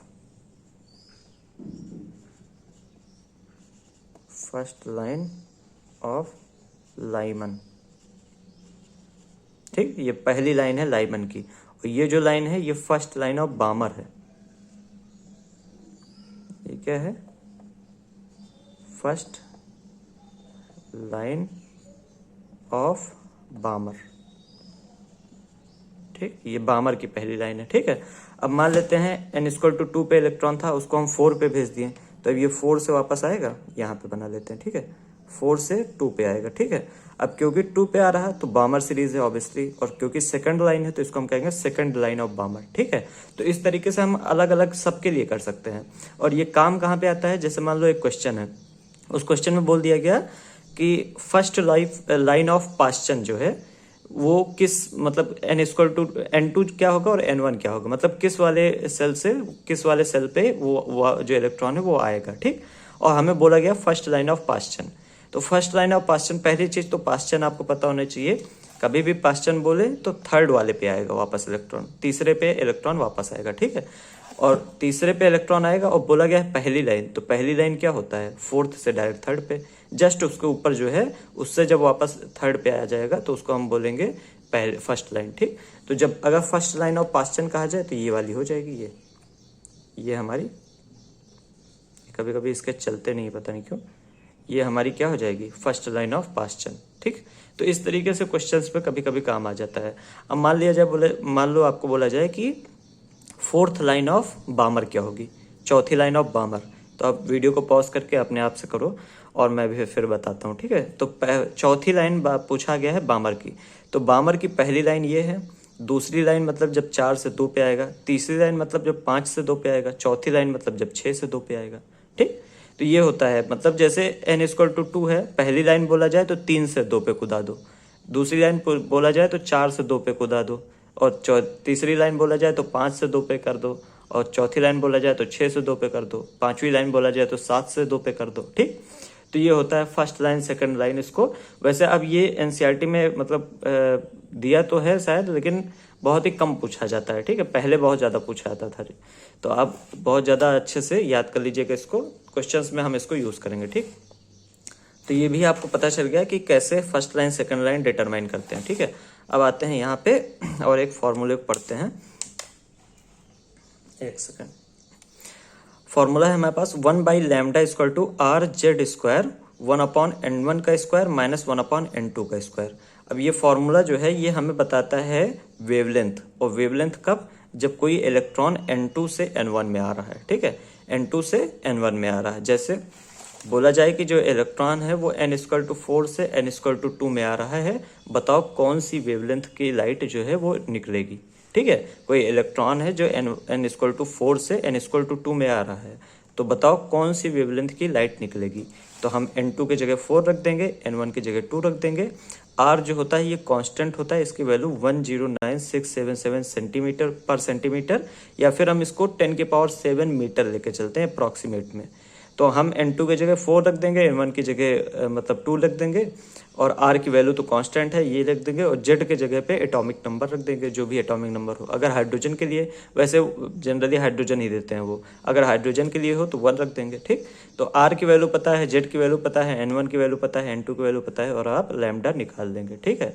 ठीक, तो ये फॉर्मूला काम में आता है कि कभी भी कोई इलेक्ट्रॉन मान लेते हैं, कोई n मान लो 6 से n2 में आ रहा, तो किस वेवलेंथ की लाइट निकलेगी, ये चीज़ बताने के लिए, ठीक है, कौन सी वेवलेंथ एमिट करेगा वो, तो ये चीज़ बताने के लिए फॉर्मूला काम में आता है। अब यहाँ पे R जो होता है ये रिडबर्ग कांस्टेंट होता है, इसकी वैल्यू 109677 पर सेंटीमीटर होती है, जिसको नॉर्मली हम कभी नहीं यूज़ करते हैं, हमेशा 10⁷ मीटर यूज़ करते हैं। और एक और चीज़ बताना है, 1/λ जो होता है इसको हम वेव नंबर कहते हैं, और वेव नंबर को न्यू नॉट से रिप्रेजेंट करते हैं, मतलब न्यू बार से, ठीक। तो न्यू बार को 1/λ कहते हैं, और 1/λ का ये पूरा फॉर्मूला है। तो अगर पूछा जाए वेव नंबर क्या होता है, तो वेव नंबर क्या होता है, बेसिकली 1/λ होता है, ठीक है। और वेव नंबर पूछा जाए तो आप इसको 1/λ की जगह वेव नंबर लिख के और ये पूरा फॉर्मूला सॉल्व करके निकाल सकते हैं, ठीक है। जैसे पूछ लिया जाए कि अगर इलेक्ट्रॉन 5वें सेल में है, 5वें से पहले में आ रहा, तो वेव नंबर बताओ, वेव नंबर कितना होगा, तो वेव नंबर डायरेक्ट निकाल दो, 1/λ लिखने की जरूरत ही नहीं है, ठीक। तो ये फॉर्मूले पे भी हम क्वेश्चन करेंगे तो आपको अच्छे समझ में आ जाएगा, लेकिन ये बहुत इंपॉर्टेंट फॉर्मूला है, क्वेश्चन काफ़ी बढ़िया बढ़िया बनते हैं, मतलब अच्छे क्वेश्चन इस पे बनते हैं, तो इसको अच्छे से याद कर लेना, ठीक है, रट लेना। तो ये हो गया हमारा फॉर्मूला, ठीक है, वेरी इंपॉर्टेंट। तो अब हम पहुंच गए बोर्स मॉडल पे। जो बोर का मॉडल था ये 1 इलेक्ट्रॉन सिस्टम के लिए था, मतलब ऐसे एटम्स पे ये लागू होगा जिसमें सिर्फ एक ही इलेक्ट्रॉन है, जैसे कि हाइड्रोजन, हाइड्रोजन में एक ही इलेक्ट्रॉन होता है, हीलियम में 2 इलेक्ट्रॉन होते हैं, लेकिन यहाँ He+ लिखा हुआ है, मतलब हम एक इलेक्ट्रॉन निकाल दिए हैं, ठीक है। तो He+ में भी एक इलेक्ट्रॉन होगा, लिथियम+2 में भी एक ही इलेक्ट्रॉन होगा, ठीक है। तो बोर का मॉडल सिर्फ एक इलेक्ट्रॉन सिस्टम के लिए है। अब इनके पोस्टुलेट्स पढ़ लेते हैं। पोस्टुलेट मतलब जो भी बोर ने एक्सपेरिमेंट किया उसके बेसिस पे जो चीजें बताई वो चीजें, ठीक। तो इलेक्ट्रॉन्स मूव इन ऑर्बिट्स और स्टेशनरी स्टेट। जो बोर ने बताया कि जो इलेक्ट्रॉन्स होते हैं वो ऑर्बिट्स में घूमते हैं, या फिर ऑर्बिट को ही स्टेशनरी स्टेट भी कहा जाता है। दूसरा पॉइंट है energy of electron doesn't change in orbit. Bore ने बताया कि जब तक इलेक्ट्रॉन जो है वो किसी एक ऑर्बिट में है तब तक उसकी एनर्जी चेंज नहीं होगी। इसको थोड़ा समझ लीजिए, जैसे कि मान लेते हैं ये एक ऑर्बिट है, ठीक, और ये इलेक्ट्रॉन घूम रहा है इसमें। अब ये इलेक्ट्रॉन जो है वो लगातार घूमता रहेगा और इसकी एनर्जी चेंज नहीं होगी, और यही चीज़ रदरफोर्ड के मॉडल में कमी थी। रदरफोर्ड ने क्या कहा कि इलेक्ट्रॉन घूमता है और उस हिसाब से इलेक्ट्रॉन जो है वो धीमे धीमे घूमते घूमते न्यूक्लियस के अंदर गिर जाना चाहिए, ठीक, लेकिन ऐसा नहीं होता था। तो यही चीज़ रदरफोर्ड के मॉडल में कमी थी और बोर ने इस कमी को दूर कर दिया। बोर ने कहा जब तक इलेक्ट्रॉन किसी एक ऑर्बिट में घूम रहा तब तक उसकी एनर्जी चेंज नहीं होगी। अब मान लेते हैं ये दूसरा ऑर्बिट है, तो अगर ये इलेक्ट्रॉन कूद के इस वाले ऑर्बिट में चला जाता है, ठीक है, तो इसकी एनर्जी चेंज हो जाएगी, या फिर ये इससे वापस इस वाले में आ जाता है तब भी इसकी एनर्जी चेंज हो जाएगी। लेकिन जब तक ये एक ही ऑर्बिट में है, अपने ही ऑर्बिट में है, तब तक उसकी एनर्जी चेंज नहीं होगी, ठीक है। तो ये चीज बोर ने बताया और रदरफोर्ड वाले मॉडल की जो कमी थी वो इन्होंने दूर की। दूसरी चीज, electrons can move only in those orbit which have angular momentum as integral multiple of h/2π। अब इसमें क्या बताया गया है, जो इलेक्ट्रॉन्स है वो सिर्फ उन्हीं ऑर्बिट में मूव करेंगे, घूमेंगे, जिनका जो एंगुलर मोमेंटम है वो h/2π का इंटीग्रल मल्टीपल है। इंटीग्रल मल्टीपल क्या होता है, जैसे 1 2 3, जो जिसको आप इंटीजर कहते हैं, मतलब फ्रैक्शन नहीं होना चाहिए, डेसिमल नहीं होना चाहिए, निगेटिव नहीं होना चाहिए, ऐसी चीज नहीं होनी चाहिए, ठीक है। तो n की वैल्यू जो है वो आप इस तरीके से नहीं रख सकते कि 2/3 ले लो या 1.5 ले लो, इस तरह की जो वैल्यूज हैं n की नहीं हो सकती, ठीक। n की 1 2 3 4 5 6 इस तरह की नॉर्मल वैल्यूज होंगी, ठीक है। तो जो इलेक्ट्रॉन्स होते हैं वो उसी ऑर्बिट में मूव कर सकते हैं जिनका एंगुलर मोमेंटम जो होता है वो h/2π का इंटीग्रल मल्टीपल हो, यानी इंटीजर वाला मल्टीपल हो। अब जो एंगुलर मोमेंटम होता है उसका फॉर्मूला आप फिजिक्स में पढ़ते हैं mvr, ठीक है, एल से डिनोट करते हैं एंगुलर मोमेंटम को, कैपिटल एल से। तो आप पढ़ते हैं L = mvr, और यही mvr जो होता है ये h/2π का इंटीग्रल मल्टीपल होना चाहिए, ठीक। तो mvr = nh/2π। तो इस पे क्वेश्चंस बनते हैं, इसको हम आगे करेंगे, ठीक है। तो ये हो गया और इसको हम इरेज कर देते हैं, ठीक है। और अब हम आते हैं थोड़ी सी बेसिक चीज पढ़ लेते हैं। जैसे हम मान लेते हैं इलेक्ट्रॉन फर्स्ट ऑर्बिट में था और हम इलेक्ट्रॉन को एनर्जी प्रोवाइड करते हैं। कोई भी वेवलेंथ देते हैं, लाइट हम यहाँ से डाल रहे हैं, ठीक है। तो लाइट हम डालें इलेक्ट्रॉन के ऊपर, आपको पता है जब इलेक्ट्रॉन के ऊपर लाइट पड़ेगी तो लाइट एब्जॉर्ब करेगा और इसकी एनर्जी बढ़ जाएगी, और एनर्जी जब बढ़ेगी तो ये सेकंड ऑर्बिट में मान लीजिए चला गया, ठीक है। तो हमने इतनी लाइट डाली कि ये फर्स्ट ऑर्बिट से सेकंड ऑर्बिट में चला गया, ठीक, जंप कर गया। तो अब मान लेते हैं फर्स्ट ऑर्बिट की एनर्जी जो है वो E1 थी और सेकंड ऑर्बिट की जो एनर्जी है वो E2 थी, ठीक है। तो जो E1 माइनस E2 होगा वो h न्यू के बराबर होगा। आपने एक फॉर्मूला पढ़ा था, अभी हम ही से पढ़ा था, इक्वल टू h न्यू, अभी थोड़ी देर पहले पढ़ा था। ये E क्या था? एनर्जी ऑफ वन फोटोन, इसको अच्छे से ध्यान रखिएगा। E क्या होता है? एनर्जी ऑफ वन फोटोन, ठीक। तो अब यहाँ पे जो हमने एनर्जी दी वही एनर्जी तो रिस्पॉन्सिबल है E1 से E2 के लिए। जैसे मान लेते हैं यहाँ की एनर्जी थी 4 जूल, 4 जूल इसकी एनर्जी थी, इसकी एनर्जी जो थी वो 10 जूल थी। तो अब मैं पूछूंगा कि जो हमने फोटोन दिया है, जो लाइट हमने दी है, उससे इलेक्ट्रॉन ने कितनी एनर्जी दी। तो आप ऑब्वियसली 10 से 4 माइनस कर देंगे, ठीक। तो आप क्या करेंगे? 10 माइनस 4 कर देंगे और ये आ जाएगा 6, और ये जो एनर्जी होगी यही तो h न्यू के बराबर होगी, E is equal to H nu. अब यहाँ से आप फ्रीक्वेंसी निकाल सकते हैं, ठीक। तो यही फॉर्मूला बेसिकली जो एनर्जी ऑफ वन फोटोन का फॉर्मूला था उसी को हमने थोड़ा अलग तरीके से दिखाया। हमने दिखाया E2 माइनस E1 बराबर h न्यू। और ऐसा क्यों किया है? क्योंकि E2 माइनस E1 वही एनर्जी है जो हमें फोटोन से मिली है, ठीक। तो E2 माइनस E1 बराबर h न्यू। और ये जो इक्वेशन आपके सामने है इसी को कभी कभी हम बोर्स फ्रीक्वेंसी रूल कह देते हैं, ठीक। बोर्स फ्रीक्वेंसी रूल, ठीक है। तो इस इक्वेशन को कभी कभी हम बोर्स फ्रीक्वेंसी रूल कह देते हैं, ठीक है। तो अब इसको याद करने की जरूरत नहीं है, सिंपल सी बात है। जो है फोटोन के वेवलेंथ है वही हमें निकालनी है, हमें मतलब फ्रीक्वेंसी निकालनी है फोटोन की। तो जो फोटोन आया है उसकी एनर्जी जो है उतनी ही एनर्जी तो ये दिया है इलेक्ट्रॉन को जितना इनका और इनका डिफरेंस है, ठीक। तो ये हम हटा देते हैं, ये तो हमने एग्जाम्पल के लिए दिया था। तो E2 और E1 में जितनी एनर्जी का डिफरेंस है उतनी ही एनर्जी हमें उस फोटोन से मिली है। अब उस फोटोन की फ्रीक्वेंसी निकालने के लिए हम E is equal to H nu लगा रहे हैं, सिंपल सी बात है, ठीक। तो ऐसा मतलब नाम अलग से दे दिया गया है लेकिन फॉर्मूला ये पुराना ही वाला है, इसको रटने की जरूरत नहीं है अगर थोड़ा सा आप समझ गए, ठीक है। तो ठीक है, ये बोर मॉडल के बारे में बेसिक चीजें हैं। अब थोड़ा आगे बढ़ते हैं। तो अब हमें कुछ फॉर्मूले पढ़ने हैं और बोर मॉडल में ये तीनों फॉर्मूले बहुत इंपॉर्टेंट हैं। नीट में इनसे लगातार क्वेश्चन पूछे जाते हैं, तो आप इनको अच्छे से रट लीजिएगा, ठीक है। अच्छा, क्योंकि ये फॉर्मूले बोर मॉडल के हैं तो ये तभी अप्लाई होंगे जब आपको 1 इलेक्ट्रॉन सिस्टम दिया गया हो, ठीक। तो these are for only 1 electron system, for 1 electron system, ठीक। तो ये तीनों फॉर्मूले आप तभी लगा सकते हैं जब आपको 1 इलेक्ट्रॉन सिस्टम दिया गया हो, ठीक है। तो आप पढ़ते हैं एक एक करके। एनर्जी का फॉर्मूला होता है -13.6 Z square upon N square. यहाँ पे जेड जो है वो एटॉमिक नंबर है और एन जो है ये प्रिंसिपल क्वांटम नंबर है या फिर कह लीजिए सेल नंबर है, ठीक। तो क्वांटम नंबर अभी आपने पढ़ा नहीं, तो सेल नंबर मतलब ध्यान रखिए, सेल नंबर मतलब किस सेल में इलेक्ट्रॉन घूम रहा है, ठीक है। तो nth सेल में जो इलेक्ट्रॉन घूम रहा उसकी इतनी एनर्जी होगी, और ये जो एनर्जी आएगी वो इलेक्ट्रॉन वोल्ट में आएगी, और यूनिट बहुत इंपॉर्टेंट है, ठीक है। तो आप इससे जो एनर्जी निकालेंगे वो इलेक्ट्रॉन वोल्ट से आएगी। अब मान लीजिए अगर आपको जूल में पूछा जाए एनर्जी कि जूल में कितनी होगी, तो आपको पता होना चाहिए कि इलेक्ट्रॉन वोल्ट को जूल में कैसे बदलेंगे। तो एक इलेक्ट्रॉन वोल्ट जो होता है इसमें 1.6 इंटू 10 की पावर -19 जूल होता है, ठीक है। तो ये आसान है याद करना, जितना इलेक्ट्रॉन के ऊपर चार्ज होता है उतनी ही वैल्यू है। 1.6 इंटू 10 की पावर -19 कूलम चार्ज होता है, और बस आपको 1.6 इंटू 10 की पावर -19 कूलम की जगह जूल लिख देना है बस, ठीक। तो एक इलेक्ट्रॉन वोल्ट में इतने जूल होते हैं, और जब आपको जूल में पूछा जाए एनर्जी जो है, अगर जूल में पूछी जाए तो आप डायरेक्ट इलेक्ट्रॉन वोल्ट को जूल में बदल दीजिएगा, ठीक है। तो ये हो गया एनर्जी। अब रेडियस जो होता है 0.529 n स्क्वायर बाई जेड होता है, और ये एंगस्ट्रॉम में रेडियस आएगा हमेशा। अब एंगस्ट्रॉम की जगह अगर मीटर में पूछा जाए तो आपको एक सिंपल सा कन्वर्जन पता होना चाहिए कि 1 एंगस्ट्रॉम जो होता है, 1 एंगस्ट्रॉम, इसमें 10 की पावर -10 मीटर होते हैं। तो ये आपको पता होना चाहिए बस। तो 1 एंगस्ट्रॉम में 10 की पावर -10 मीटर होते हैं, और जब आपको एंगस्ट्रॉम में मतलब मीटर में पूछा जाए तो आपको 10 की पावर -10 से मल्टीप्लाई कर देना है बस, ठीक है। वेलोसिटी का फॉर्मूला क्या है? 2.18 इंटू 10 की power 6 Z upon N metre per second. तो इसमें कोई यूनिट का खेल ही नहीं है, मतलब यूनिट स्टैंडर्ड यूनिट है तो कोई दिक्कत नहीं होगी, ठीक है। तो ये वेलोसिटी फॉर्मूला हो गया। अब ये तीनों फॉर्मूले आपको अच्छे से रटे होने चाहिए, क्वेश्चन इस पे लगातार पूछे जाते हैं एग्जाम में, ठीक है। तो बहुत इंपॉर्टेंट है। अब आ जाते हैं एक पॉइंट पे कि लिमिटेशन ऑफ बोर मॉडल, यानी बोर मॉडल में क्या कमी थी। तो सबसे पहली कमी थी only for atom with 1 electron, ये सिर्फ 1 इलेक्ट्रॉन सिस्टम के लिए लागू होता था, सबसे पहली कमी। Can't explain spectrum of atoms other than hydrogen, hydrogen के अलावा किसी भी एटम के स्पेक्ट्रम को ये एक्सप्लेन नहीं कर पाता था, ठीक है। तो हाइड्रोजन का स्पेक्ट्रम हमने देखा था, लाइन बना के की नहीं थी, ये लाइमन, बामर, पास्चन, ब्रैकेट, इस तरह की लाइनें बना के जो हमने की थी वो स्पेक्ट्रम था हाइड्रोजन का। तो हाइड्रोजन का जो स्पेक्ट्रम था वो तो बोर मॉडल एक्सप्लेन कर लेता था, लेकिन हाइड्रोजन के अलावा किसी भी एटम का जो स्पेक्ट्रम था वो बोर मॉडल एक्सप्लेन नहीं कर पा रहा था।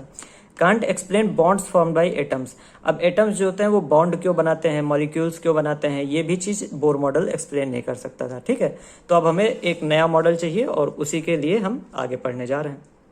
तो अब एक साइंटिस्ट आए डी ब्रॉगली, और इन्होंने एक इक्वेशन दी जिसे हम कहते हैं डी ब्रॉगली वेवलेंथ, और अपनी इक्वेशन के थ्रू इन्होंने ये बताया कि जो मैटर होता है उसके पास वेव और पार्टिकल दोनों की प्रॉपर्टीज होती हैं, ठीक। यानी जो मैटर होता है वो वेव की तरह भी बिहेव कर सकता है और पार्टिकल की तरह भी बिहेव कर सकता है, ठीक है। तो एक चीज और समझ लीजिए कि जब हम कहते हैं कि वेव लाइक प्रॉपर्टी होना, तो इसका मतलब हमें जो वेव की प्रॉपर्टीज होती हैं जैसे वेवलेंथ हो गया, फ्रीक्वेंसी हो गया, ये चीजें देखने को मिलना है, ठीक है। तो किसी चीज में अगर वेवलेंथ दिख रही है, फ्रीक्वेंसी दिख रही है, तो हम कह देंगे उसके अंदर वेव की तरह की प्रॉपर्टीज दिख रही हैं। पार्टिकल लाइक प्रॉपर्टीज में आ जाता है मोमेंटम, अगर किसी चीज में हमें मोमेंटम देखने को मिल रहा है तो हम ये कह सकते हैं कि वो एक पार्टिकल है, ठीक। तो जैसे कि हम ये मान लेते हैं ये मतलब मार्कर है, और ये मार्कर मैटर से ही बना हुआ है ऑब्वियसली। अब ये मार्कर जब किसी भी वेलोसिटी से मूव कर रहा है, ठीक है, ये मार्कर ऐसे आगे की ओर चल रहा है, तो जब ये मार्कर चल रहा है तो इसके पास पार्टिकल की तरह की भी प्रॉपर्टी होगी और वेव के तरह की भी प्रॉपर्टी होगी। अच्छा, अब पार्टिकल की तरह की प्रॉपर्टी तो आपको सामने दिख रही है क्योंकि इसके पास मोमेंटम है, ऑब्वियसली इसके पास मास है। मास मोमेंटम क्या होता है, मास इंटू वेलोसिटी होता है, ठीक है। तो अगर ये मार्कर चल रहा है तो मास तो है ही इसके पास, और वेलोसिटी v से हम इसको चला रहे हैं, ठीक है। तो इसके पास मोमेंटम तो है ही, लेकिन जो इसका लैम्डा है यानी इसकी वेवलेंथ जो है, इसकी फ्रीक्वेंसी है, वो आपको कहीं नहीं देखने को मिल रही। तो ये ऐसे ही इस वजह से होता है क्योंकि इसका मास काफी ज्यादा है, ठीक है। अगर ये पार्टिकल, ये जो मार्कर है, ये अगर इलेक्ट्रॉन, प्रोटॉन या न्यूट्रॉन के साइज के आसपास का होता तो इसके अंदर आपको वेव की प्रॉपर्टीज अच्छे से देखने को मिलती, ठीक है। जैसे हमें इलेक्ट्रॉन, प्रोटॉन या न्यूट्रॉन्स में, या फोटोन हो गया तो फोटोन में मतलब वेव की प्रॉपर्टी देखने को मिलती है, ठीक है। जैसे लाइट होती है, लाइट के अंदर वेव और पार्टिकल दोनों की प्रॉपर्टी होती है, ठीक है। तो ये क्योंकि मार्कर बहुत बड़ा है, ठीक है, इसका साइज बहुत ज्यादा बड़ा है, इसी वजह से इसकी हमें जो वेव वाली प्रॉपर्टी है वो देखने को नहीं मिल रही है, ठीक। तो ये हो गया हमारा। और क्वेश्चन करते समय हम प्रूव भी करेंगे कि कोई भी चीज जब ज्यादा भारी होती है तो उसके अंदर जो वेव की प्रॉपर्टी होती है यानी कि वेवलेंथ और फ्रीक्वेंसी, ये बहुत ही कम देखने को मिलती है या फिर नहीं दिखती है। तो ऐसा क्यों होता है, ठीक है, क्वेश्चन करते समय हम ये देखेंगे, ठीक। तो ये पता चल गया आपको कि डी ब्रॉगली ने क्या चीज बताया, ठीक है। It explains dual nature of matter, इन्होंने बताया कि मैटर जो होता है उसके अंदर डुअल नेचर होता है वेव और पार्टिकल का, ठीक है। अब आता है इक्वेशन, मतलब ये जो फॉर्मूले हैं, और फॉर्मूले पे क्वेश्चन बहुत ज्यादा पूछे जाते हैं, अच्छे से ध्यान रखिएगा, ठीक। तो देखिए इन्होंने क्या किया कि वेव की प्रॉपर्टी और पार्टिकल की प्रॉपर्टी दोनों को रिलेट कर दिया और इक्वेशन दिया lambda equal to h upon P. यहाँ पे h जो है ये प्लैंक्स कांस्टेंट है, ठीक है, और p जो है ये मोमेंटम है, यहाँ मैंने लिख दिया है p जो है वो मोमेंटम है, और यहाँ पे लैम्डा क्या है, वेवलेंथ। अब देखो वेवलेंथ जो है वेव की प्रॉपर्टी है और मोमेंटम जो है वो पार्टिकल की प्रॉपर्टी। तो वेव की प्रॉपर्टी और पार्टिकल की प्रॉपर्टी इन्होंने क्या कर दिया, रिलेट कर दिया, एक रिलेशन बना दिया जिसमें वेव और पार्टिकल एक दूसरे से इंटरेक्ट कर सकते हैं, ठीक है। एक सेकेंड, ठीक। तो अब इसी फॉर्मूले को हम क्या कर सकते हैं, अलग अलग तरीके से लिख सकते हैं। जैसे lambda equal to h upon P हो गया, अब p को हम mv लिख सकते हैं, ठीक है। मोमेंटम का फॉर्मूला क्या होता है, मास इनटू वेलोसिटी, और h तो प्लैंक कांस्टेंट है ही। अब जो p होता है और काइनेटिक एनर्जी होता है उसका रिलेशन आपको पता होना चाहिए। Momentum equal to √2m k, के यहाँ पे क्या है, काइनेटिक एनर्जी। ये फॉर्मूला होता है, मतलब ये मोमेंटम और काइनेटिक एनर्जी के बीच का रिलेशन होता है। तो मोमेंटम को ही हमने काइनेटिक एनर्जी के फॉर्म में लिख दिया है h अपॉन √2m k। यहाँ पे k क्या है, काइनेटिक एनर्जी, ठीक। तो मतलब बेस फॉर्मूला तो ये है हमारा lambda equal to h upon p, और इसको हम अलग अलग मॉडिफाई कर सकते हैं, ठीक है। तो इसको याद करने की जरूरत नहीं है। अगर आपको ऑब्वियसली अगर पता है कि momentum p equal to √2m k होता है तो आप ये फॉर्मूला तुरंत अपने आप से लिख सकते हैं, ठीक। तो ऐसा रटने की कोई जरूरत नहीं है। दूसरी चीज ये फॉर्मूला इंपॉर्टेंट है, फॉर अ चार्ज क्यू, अगर हम मान लेते हैं क्यू एक चार्ज है तो उसका जो लैम्डा होगा वो h upon under root 2m QV से निकाल सकते हैं। और यहाँ पे v जो है ये पोटेंशियल डिफरेंस है, इसलिए मैंने यहाँ का v जो है वो ब्लू कलर से लिखा है और यहाँ पे ब्लैक कलर से, ठीक है। तो ये v जो है ये वेलोसिटी है, ठीक, और ये v जो है ये पोटेंशियल डिफरेंस है, क्योंकि पोटेंशियल डिफरेंस लगा के ये जो q चार्ज है इसको एक्सेलरेट किया गया है, ठीक है। अब जो पोटेंशियल डिफरेंस, जैसे v पोटेंशियल डिफरेंस लगा के जब कोई किसी चार्ज को एक्सेलरेट करते हैं तो उसकी काइनेटिक एनर्जी का जो फॉर्मूला होता है, काइनेटिक एनर्जी का जो फॉर्मूला होता है वो QV होता है, ठीक है, QV होता है। तो हमने बेसिकली इसी फॉर्मूले में K के जगह पे QV लिख दिया है, ठीक। तो काइनेटिक एनर्जी का QV फॉर्मूला होता है, यहाँ पे V जो होता है वो मोमेंटम होता है, ठीक है। तो हमने क्या किया है, h upon under root 2m के था, उसी को हमने h upon under root 2m वैसे ही काइनेटिक एनर्जी की जगह QV लिख दिया है। Q यहाँ पे वो चार्ज है जिसे हम एक्सेलरेट कर रहे हैं, और V वो पोटेंशियल डिफरेंस है जिसके थ्रू हम उस चार्ज को एक्सेलरेट कर रहे हैं, ठीक है। तो ये सारे फॉर्मूले बहुत ज्यादा काम में आने वाले हैं, इनको अच्छे से ध्यान रखिएगा। और अगर मान लेते हैं ये चार्ज जो है इसके जगह पे कह दिया जाए कि इलेक्ट्रॉन है, तो यहाँ पे Q की जगह पे हम E लिख देंगे, या फिर जो इलेक्ट्रॉन का चार्ज है वो डाल देंगे, ठीक है, 1.6 इंटू 10⁻⁻19 कूलम, तो वो चार्ज हम डाल देंगे, ठीक है। और यहाँ पे मैंने आपके लिए ये भी लिख दिया है कि K क्या है, V जो है वेलोसिटी है, P मोमेंटम है, और ये ब्लैक वाला V जो है ये पोटेंशियल डिफरेंस है, ठीक है। तो ये भी आप यहाँ से देख सकते हैं, ठीक। तो ये डी ब्रॉगली वेवलेंथ हो गया। अब आगे बढ़ते हैं। तो अब हम आते हैं हाइजेनबर्ग्स अनसर्टेनिटी प्रिंसिपल पे। हाइजेनबर्ग ने बताया कि it's impossible to determine exact position and exact momentum of an electron simultaneously. मतलब अगर हमारे पास एक इलेक्ट्रॉन है तो उस इलेक्ट्रॉन की एग्जैक्ट पोजीशन और एग्जैक्ट मोमेंटम हम एक ही समय पे नहीं बता सकते। साइमल्टेनियसली मतलब होता है एक समय पे या फिर एक ही साथ। तो एक साथ हम पोजीशन और मोमेंटम दोनों एग्जैक्ट कैलकुलेट नहीं कर सकते। अगर हम पोजीशन एग्जैक्टली बता दिए तो हम मोमेंटम नहीं कैलकुलेट कर पाएंगे, और अगर हमने मोमेंटम एग्जैक्टली कैलकुलेट कर लिया तो हम पोजीशन नहीं बता पाएंगे, ठीक। तो अच्छा, मोमेंटम की जगह हम वेलोसिटी भी यूज कर सकते हैं, क्योंकि जो मोमेंटम होता है आपको पता है मोमेंटम मास इनटू वेलोसिटी होता है। अब मास तो कांस्टेंट होता है, किसी भी इलेक्ट्रॉन जो है उसका मास हमें पता है, तो हम वेलोसिटी रख सकते हैं, ठीक है, मोमेंटम की जगह। तो आप मोमेंटम भी लिख सकते हैं, वेलोसिटी भी लिख सकते हैं, ठीक। तो ये हो गया। अब इसको समझने का जो सबसे आसान तरीका है वो ये है। मान लेते हैं हमारे पास ये एक एटम है, और इस एटम में बीच में न्यूक्लियस है, और ये बगल बगल इलेक्ट्रॉन्स घूम रहे हैं। अब इलेक्ट्रॉन किस जगह पे है ये नहीं पता हमको, ठीक है। तो हम पोजीशन निकालने की कोशिश कर रहे हैं, हम इलेक्ट्रॉन की पोजीशन निकालने की कोशिश करते हैं। तो इस एटम पे हम क्या करेंगे, लाइट डालेंगे। ये लाइट है हमारी, और एटम पे ये आके ऐसे पड़ी। अगर ये लाइट आके यहाँ पे टकरा रही है, ये लाइट यहाँ से आई और यहाँ पे मान लीजिए लाइट टकरा गई, और लाइट टकरा के या फिर वापस चली गई या किसी और डायरेक्शन में चली गई, लेकिन लाइट यहाँ से आई और हमें ये कंफर्म है कि लाइट यहाँ पे टकराई। तो अगर लाइट यहाँ टकरा रही है तो ऑब्वियसली यहाँ पे एक इलेक्ट्रॉन होगा, ठीक है। तो उस समय पे, जिस समय हमने लाइट डाली, यहाँ पे एक इलेक्ट्रॉन रहा होगा, तभी लाइट यहाँ पे टकरा रही है। क्योंकि आपने पढ़ा है कि जो एटम होता है उसमें ज्यादातर जगह जो होती है वो खाली होती है। अगर लाइट यहाँ पे टकराती ना और लाइट ऐसे सीधे चली जाती तो मतलब ना यहाँ पे इलेक्ट्रॉन था ना यहाँ पे इलेक्ट्रॉन था, तभी तो लाइट नहीं टकराई।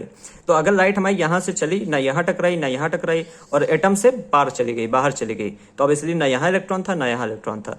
तो लाइट यहाँ से हमारी आई और यहाँ टकरा गई, यहाँ पे रुक गई या फिर यहाँ से मुड़ गई किसी भी डायरेक्शन में, तो मतलब कि यहाँ पे इलेक्ट्रॉन था, ठीक है। तो अगर यहाँ पे इलेक्ट्रॉन है तो मतलब हमने क्या निकाल लिया, हमने पोजीशन कंफर्म निकाल लिया, ठीक है।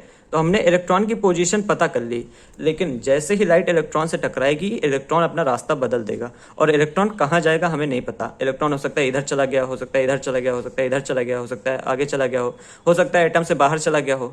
तो जैसे ही लाइट टकराई पोजीशन तो हमें पता चल गई, लेकिन हमारा इलेक्ट्रॉन जिस इलेक्ट्रॉन की हम पोजीशन पता कर लिए वो इलेक्ट्रॉन अब कहाँ पे है हमें यही नहीं पता। तो और किस डायरेक्शन में गया हमें ये तक नहीं पता।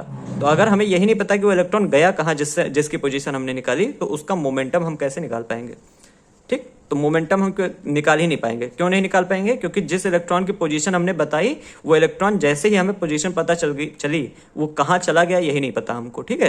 तो इसी वजह से हम एक चीज निकाल ले रहे हैं अगर, तो दूसरी चीज हम नहीं निकाल पाएंगे। और इसी तरीके से अगर हमने कोई तरीका निकाला जिससे हम इलेक्ट्रॉन की मोमेंटम बता रहे हैं, तो अगर मोमेंटम बता रहे हैं तो पोजीशन नहीं पता चल पाएगी, ठीक है।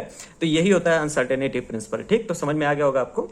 और ये एनसीईआरटी का ही तरीका, एनसीईआरटी में ये दिया गया है, ठीक है। तो अगर एनसीईआरटी आप पढ़ेंगे तो एनसीईआरटी ने ऐसे ही समझाने की कोशिश की है, ठीक। अब इसकी इक्वेशन देखते हैं। इक्वेशन होती है delta X into delta P greater than equal to h upon 4 pi. यहाँ पे डेल्टा एक्स क्या है, अनसर्टेनिटी इन पोजीशन, और डेल्टा पी क्या है, अनसर्टेनिटी इन मोमेंटम। देखिए अनसर्टेनिटी मतलब होता है अनिश्चितता, ठीक है, मतलब निश्चित ना होना, जो चीज निश्चित नहीं है, ठीक। तो डेल्टा एक्स क्या है, uncertainty in position, delta P जो है अनसर्टेनिटी इन मोमेंटम, और इनका प्रोडक्ट जो होता है ये या फिर बड़ा होगा या फिर इक्वल टू होगा h/4 के, ठीक। अब मोमेंटम को हम m डेल्टा v लिख सकते हैं, मास तो कांस्टेंट है तो m तो कांस्टेंट रहेगा, डेल्टा v क्या है, अनसर्टेनिटी इन वेलोसिटी, ठीक है। तो हम इसको अब मास जो है हम इधर ले जाएंगे और इसको इस तरीके से भी लिख सकते हैं, delta x into delta v is greater than equal to h/4πm, m जो है यहां से हम यहां पे ले आएंगे, ठीक है। अब क्वेश्चन करते समय हम ये जो साइन है इसको हम डायरेक्ट इक्वल टू लिख देते हैं, ठीक है। तो ये जो साइन है ग्रेटर देन इक्वल टू, हम इसको डायरेक्ट इक्वल टू लिख के सॉल्व कर लेते हैं क्वेश्चन को, ठीक। तो ये फॉर्मूला मतलब ये वाला इक्वेशन और ये वाला इक्वेशन दोनों क्वेश्चन आते हैं, दोनों हम करेंगे। अच्छा एक और चीज है, this principal doesn't work for macroscopic objects, milligram या फिर हैवियर, मतलब ये जो प्रिंसिपल है हाइजेनबर्ग का, ये मैक्रोस्कोपिक यानी बड़ी चीजों पे काम नहीं करता है, ठीक है। जैसे इस मार्कर की बात करें तो इस मार्कर पे ये मतलब जो प्रिंसिपल है ये नहीं काम करेगा। इस मार्कर की हम पोजीशन और मोमेंटम दोनों चीजें एक साथ निकाल सकते हैं क्योंकि ये काफी बड़ा है, ठीक। तो जो ऑब्जेक्ट्स मिलीग्राम के साइज के होते हैं या फिर और बड़े होते हैं उनके ऊपर मतलब ये अनसर्टेनिटी प्रिंसिपल नहीं लगता है, यानी मैक्रोस्कोपिक के लिए, मैक्रो मतलब होता है बड़ा, माइक्रो मतलब छोटा, ठीक है। तो मैक्रोस्कोपिक चीजों के लिए जैसे मार्कर हो गया, पेन हो गई, ये बोर्ड हो गया, ठीक है, इन चीजों के लिए ये प्रिंसिपल काम नहीं करता है, ठीक।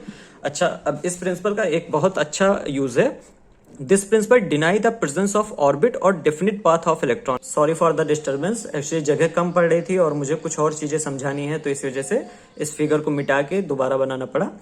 तो हम पढ़ रहे थे कि this principle deny the presence of orbits और डिफिनिट पाथ ऑफ इलेक्ट्रॉन।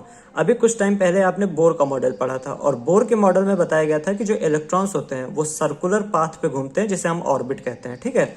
तो मान लेते हैं हमारे पास यहाँ पे एक ऑर्बिट है, ये ऑर्बिट है और इसमें इलेक्ट्रॉन घूम रहे हैं। तो क्वेश्चन आता है बोर को कैसे पता चला कि इलेक्ट्रॉन्स सर्कुलर पाथ में घूम रहे हैं।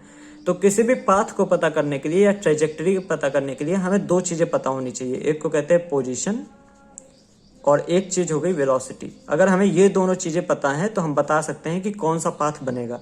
जैसे कि मान लेते हैं किसी एक टाइम पे इलेक्ट्रॉन यहाँ पे था, इलेक्ट्रॉन यहाँ पे है तो मतलब ये इसकी क्या होगी, पोजीशन, और इलेक्ट्रॉन की वेलोसिटी इधर है, ठीक। ये पोजीशन हो गई, ये वेलोसिटी हो गई। फिर थोड़ी देर बाद हमने देखा कि इलेक्ट्रॉन यहाँ पे है और इसकी वेलोसिटी इधर है। फिर हमने देखा कि इलेक्ट्रॉन यहाँ है, इसकी वेलोसिटी इधर है, तो ये पोजीशन हो गई, ये वेलोसिटी हो गई। फिर हमने देखा इलेक्ट्रॉन यहाँ है तो ये हो गई पोजीशन और ये वेलोसिटी हो गई। फिर हमने देखा कि इलेक्ट्रॉन यहाँ है तो ये पोजीशन हो गई, ये वेलोसिटी हो गई, ये पोजीशन हो गई, ये वेलोसिटी हो गई, ये पोजीशन हो गई, ये वेलोसिटी हो गई, ये पोजीशन, ये वेलोसिटी, ठीक। तो अगर, और ये देखिए सर्कुलर पाथ अच्छे से बन गया। तो अगर हमें पोजीशन और वेलोसिटी अलग अलग पॉइंट्स पे पता चल जाए तो हम पाथ बना सकते हैं, ठीक है। लेकिन यहाँ पे एक दिक्कत होती है और वो दिक्कत का नाम है अनसर्टेनिटी प्रिंसिपल। अनसर्टेनिटी प्रिंसिपल कहता है कि एक साथ आप पोजीशन और वेलोसिटी दोनों चीज नहीं बता सकते हैं। तो ये जो मतलब बोर के मॉडल में ये एक कमी थी। बोर ने कहा कि जो इलेक्ट्रॉन्स है वो सर्कुलर पाथ में घूमते हैं, लेकिन सर्कुलर पाथ प्रूव करने के लिए हमें पोजीशन और वेलोसिटी एक साथ पता होनी चाहिए। और अनसर्टेनिटी प्रिंसिपल कहता है कि पोजीशन और वेलोसिटी एक साथ आपको नहीं पता हो सकती है, ठीक है। किसी भी इलेक्ट्रॉन की पोजीशन वेलोसिटी आप एक साथ नहीं पता कर सकते। तो मान लेते हैं ये दूसरा ऑर्बिट है और इलेक्ट्रॉन यहाँ पे था, तो हमने पोजीशन पता कर ली। ऑब्वियसली अगर हमने बोल दिया कि इलेक्ट्रॉन यहाँ पे है तो पोजीशन हमें पता चल गई, तो अब हमें वेलोसिटी पता ही नहीं। तो हो सकता है इलेक्ट्रॉन इधर चला जाए, हो सकता है इलेक्ट्रॉन इधर चला जाए, हो सकता है इलेक्ट्रॉन इधर चला जाए। तो कैसे कह दिया बोर ने कि इलेक्ट्रॉन ऐसे ही जाएगा, ठीक है। ये तो गलत हो गया ना। अगर इस जगह पे इलेक्ट्रॉन है और वो किसी भी डायरेक्शन में जा सकता है तो कैसे बोर ने बताया कि इलेक्ट्रॉन जो है वो सर्कुलर पाथ पे जाएगा और इसी डायरेक्शन में ऐसे जाएगा, ठीक। तो ये बोर के मॉडल में गलती है, ये बोर के मॉडल में कमी है कि वो जो बताते हैं बोर कि इलेक्ट्रॉन जो होगा वो सर्कुलर पाथ पे जाएगा, और ये गलत है। क्योंकि अगर हमें सर्कुलर पाथ प्रूव करना है तो हमें पोजीशन और वेलोसिटी दोनों चीज एक साथ पता होनी चाहिए अलग अलग पॉइंट्स पे। इस पॉइंट पे भी पोजीशन वेलोसिटी, इस पॉइंट पे भी पोजीशन वेलोसिटी, हटा। तो इस तरीके से हमें दोनों चीजें पता होनी चाहिए, ठीक है। तो बोर का मॉडल जो था वो यहाँ पे फेल हो जाता है। तो ये this principle deny the presence of orbit, यानी इस प्रिंसिपल के अकॉर्डिंग जो ऑर्बिट्स होते हैं वो नहीं होने चाहिए। डिनाई मतलब मना करना, ठीक है।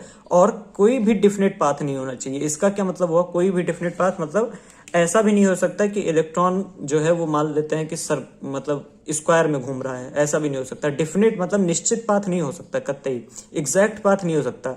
सर्कल भी नहीं हो सकता, स्क्वायर भी नहीं हो सकता, ट्रायंगल भी नहीं हो सकता, ऐसा कोई भी पाथ जो कि निश्चित होता है वो निश्चित पाथ हो ही नहीं सकता। ठीक है, क्योंकि कोई भी पाथ आप कहेंगे कि मान लीजिए आप कह देंगे कि इलेक्ट्रॉन स्क्वायर में घूम रहा है, तो अब स्क्वायर में भी आपको पोजीशन और वेलोसिटी अलग अलग पॉइंट्स पे बतानी पड़ेगी, और उसको आप बता नहीं सकते क्योंकि हमारे पास अनसर्टेनिटी प्रिंसिपल है। ठीक, तो इतना इंटरेस्टिंग प्रिंसिपल है, लेकिन स्कूलों में ऐसा पढ़ाया जाता है कि एकदम मतलब समझ में ही नहीं आता है, 1% नहीं समझ में आता है स्कूल में जब पढ़ाया जाता है। ठीक है, तो प्रिंसिपल काफ़ी ज़्यादा इंटरेस्टिंग है, और इस प्रिंसिपल के अकॉर्डिंग ऑर्बिट या फिर कोई भी डेफिनेट पाथ जो है वो इलेक्ट्रॉन का नहीं हो सकता है। ठीक है, और यहाँ पे बोर मॉडल फेल हो जाता है।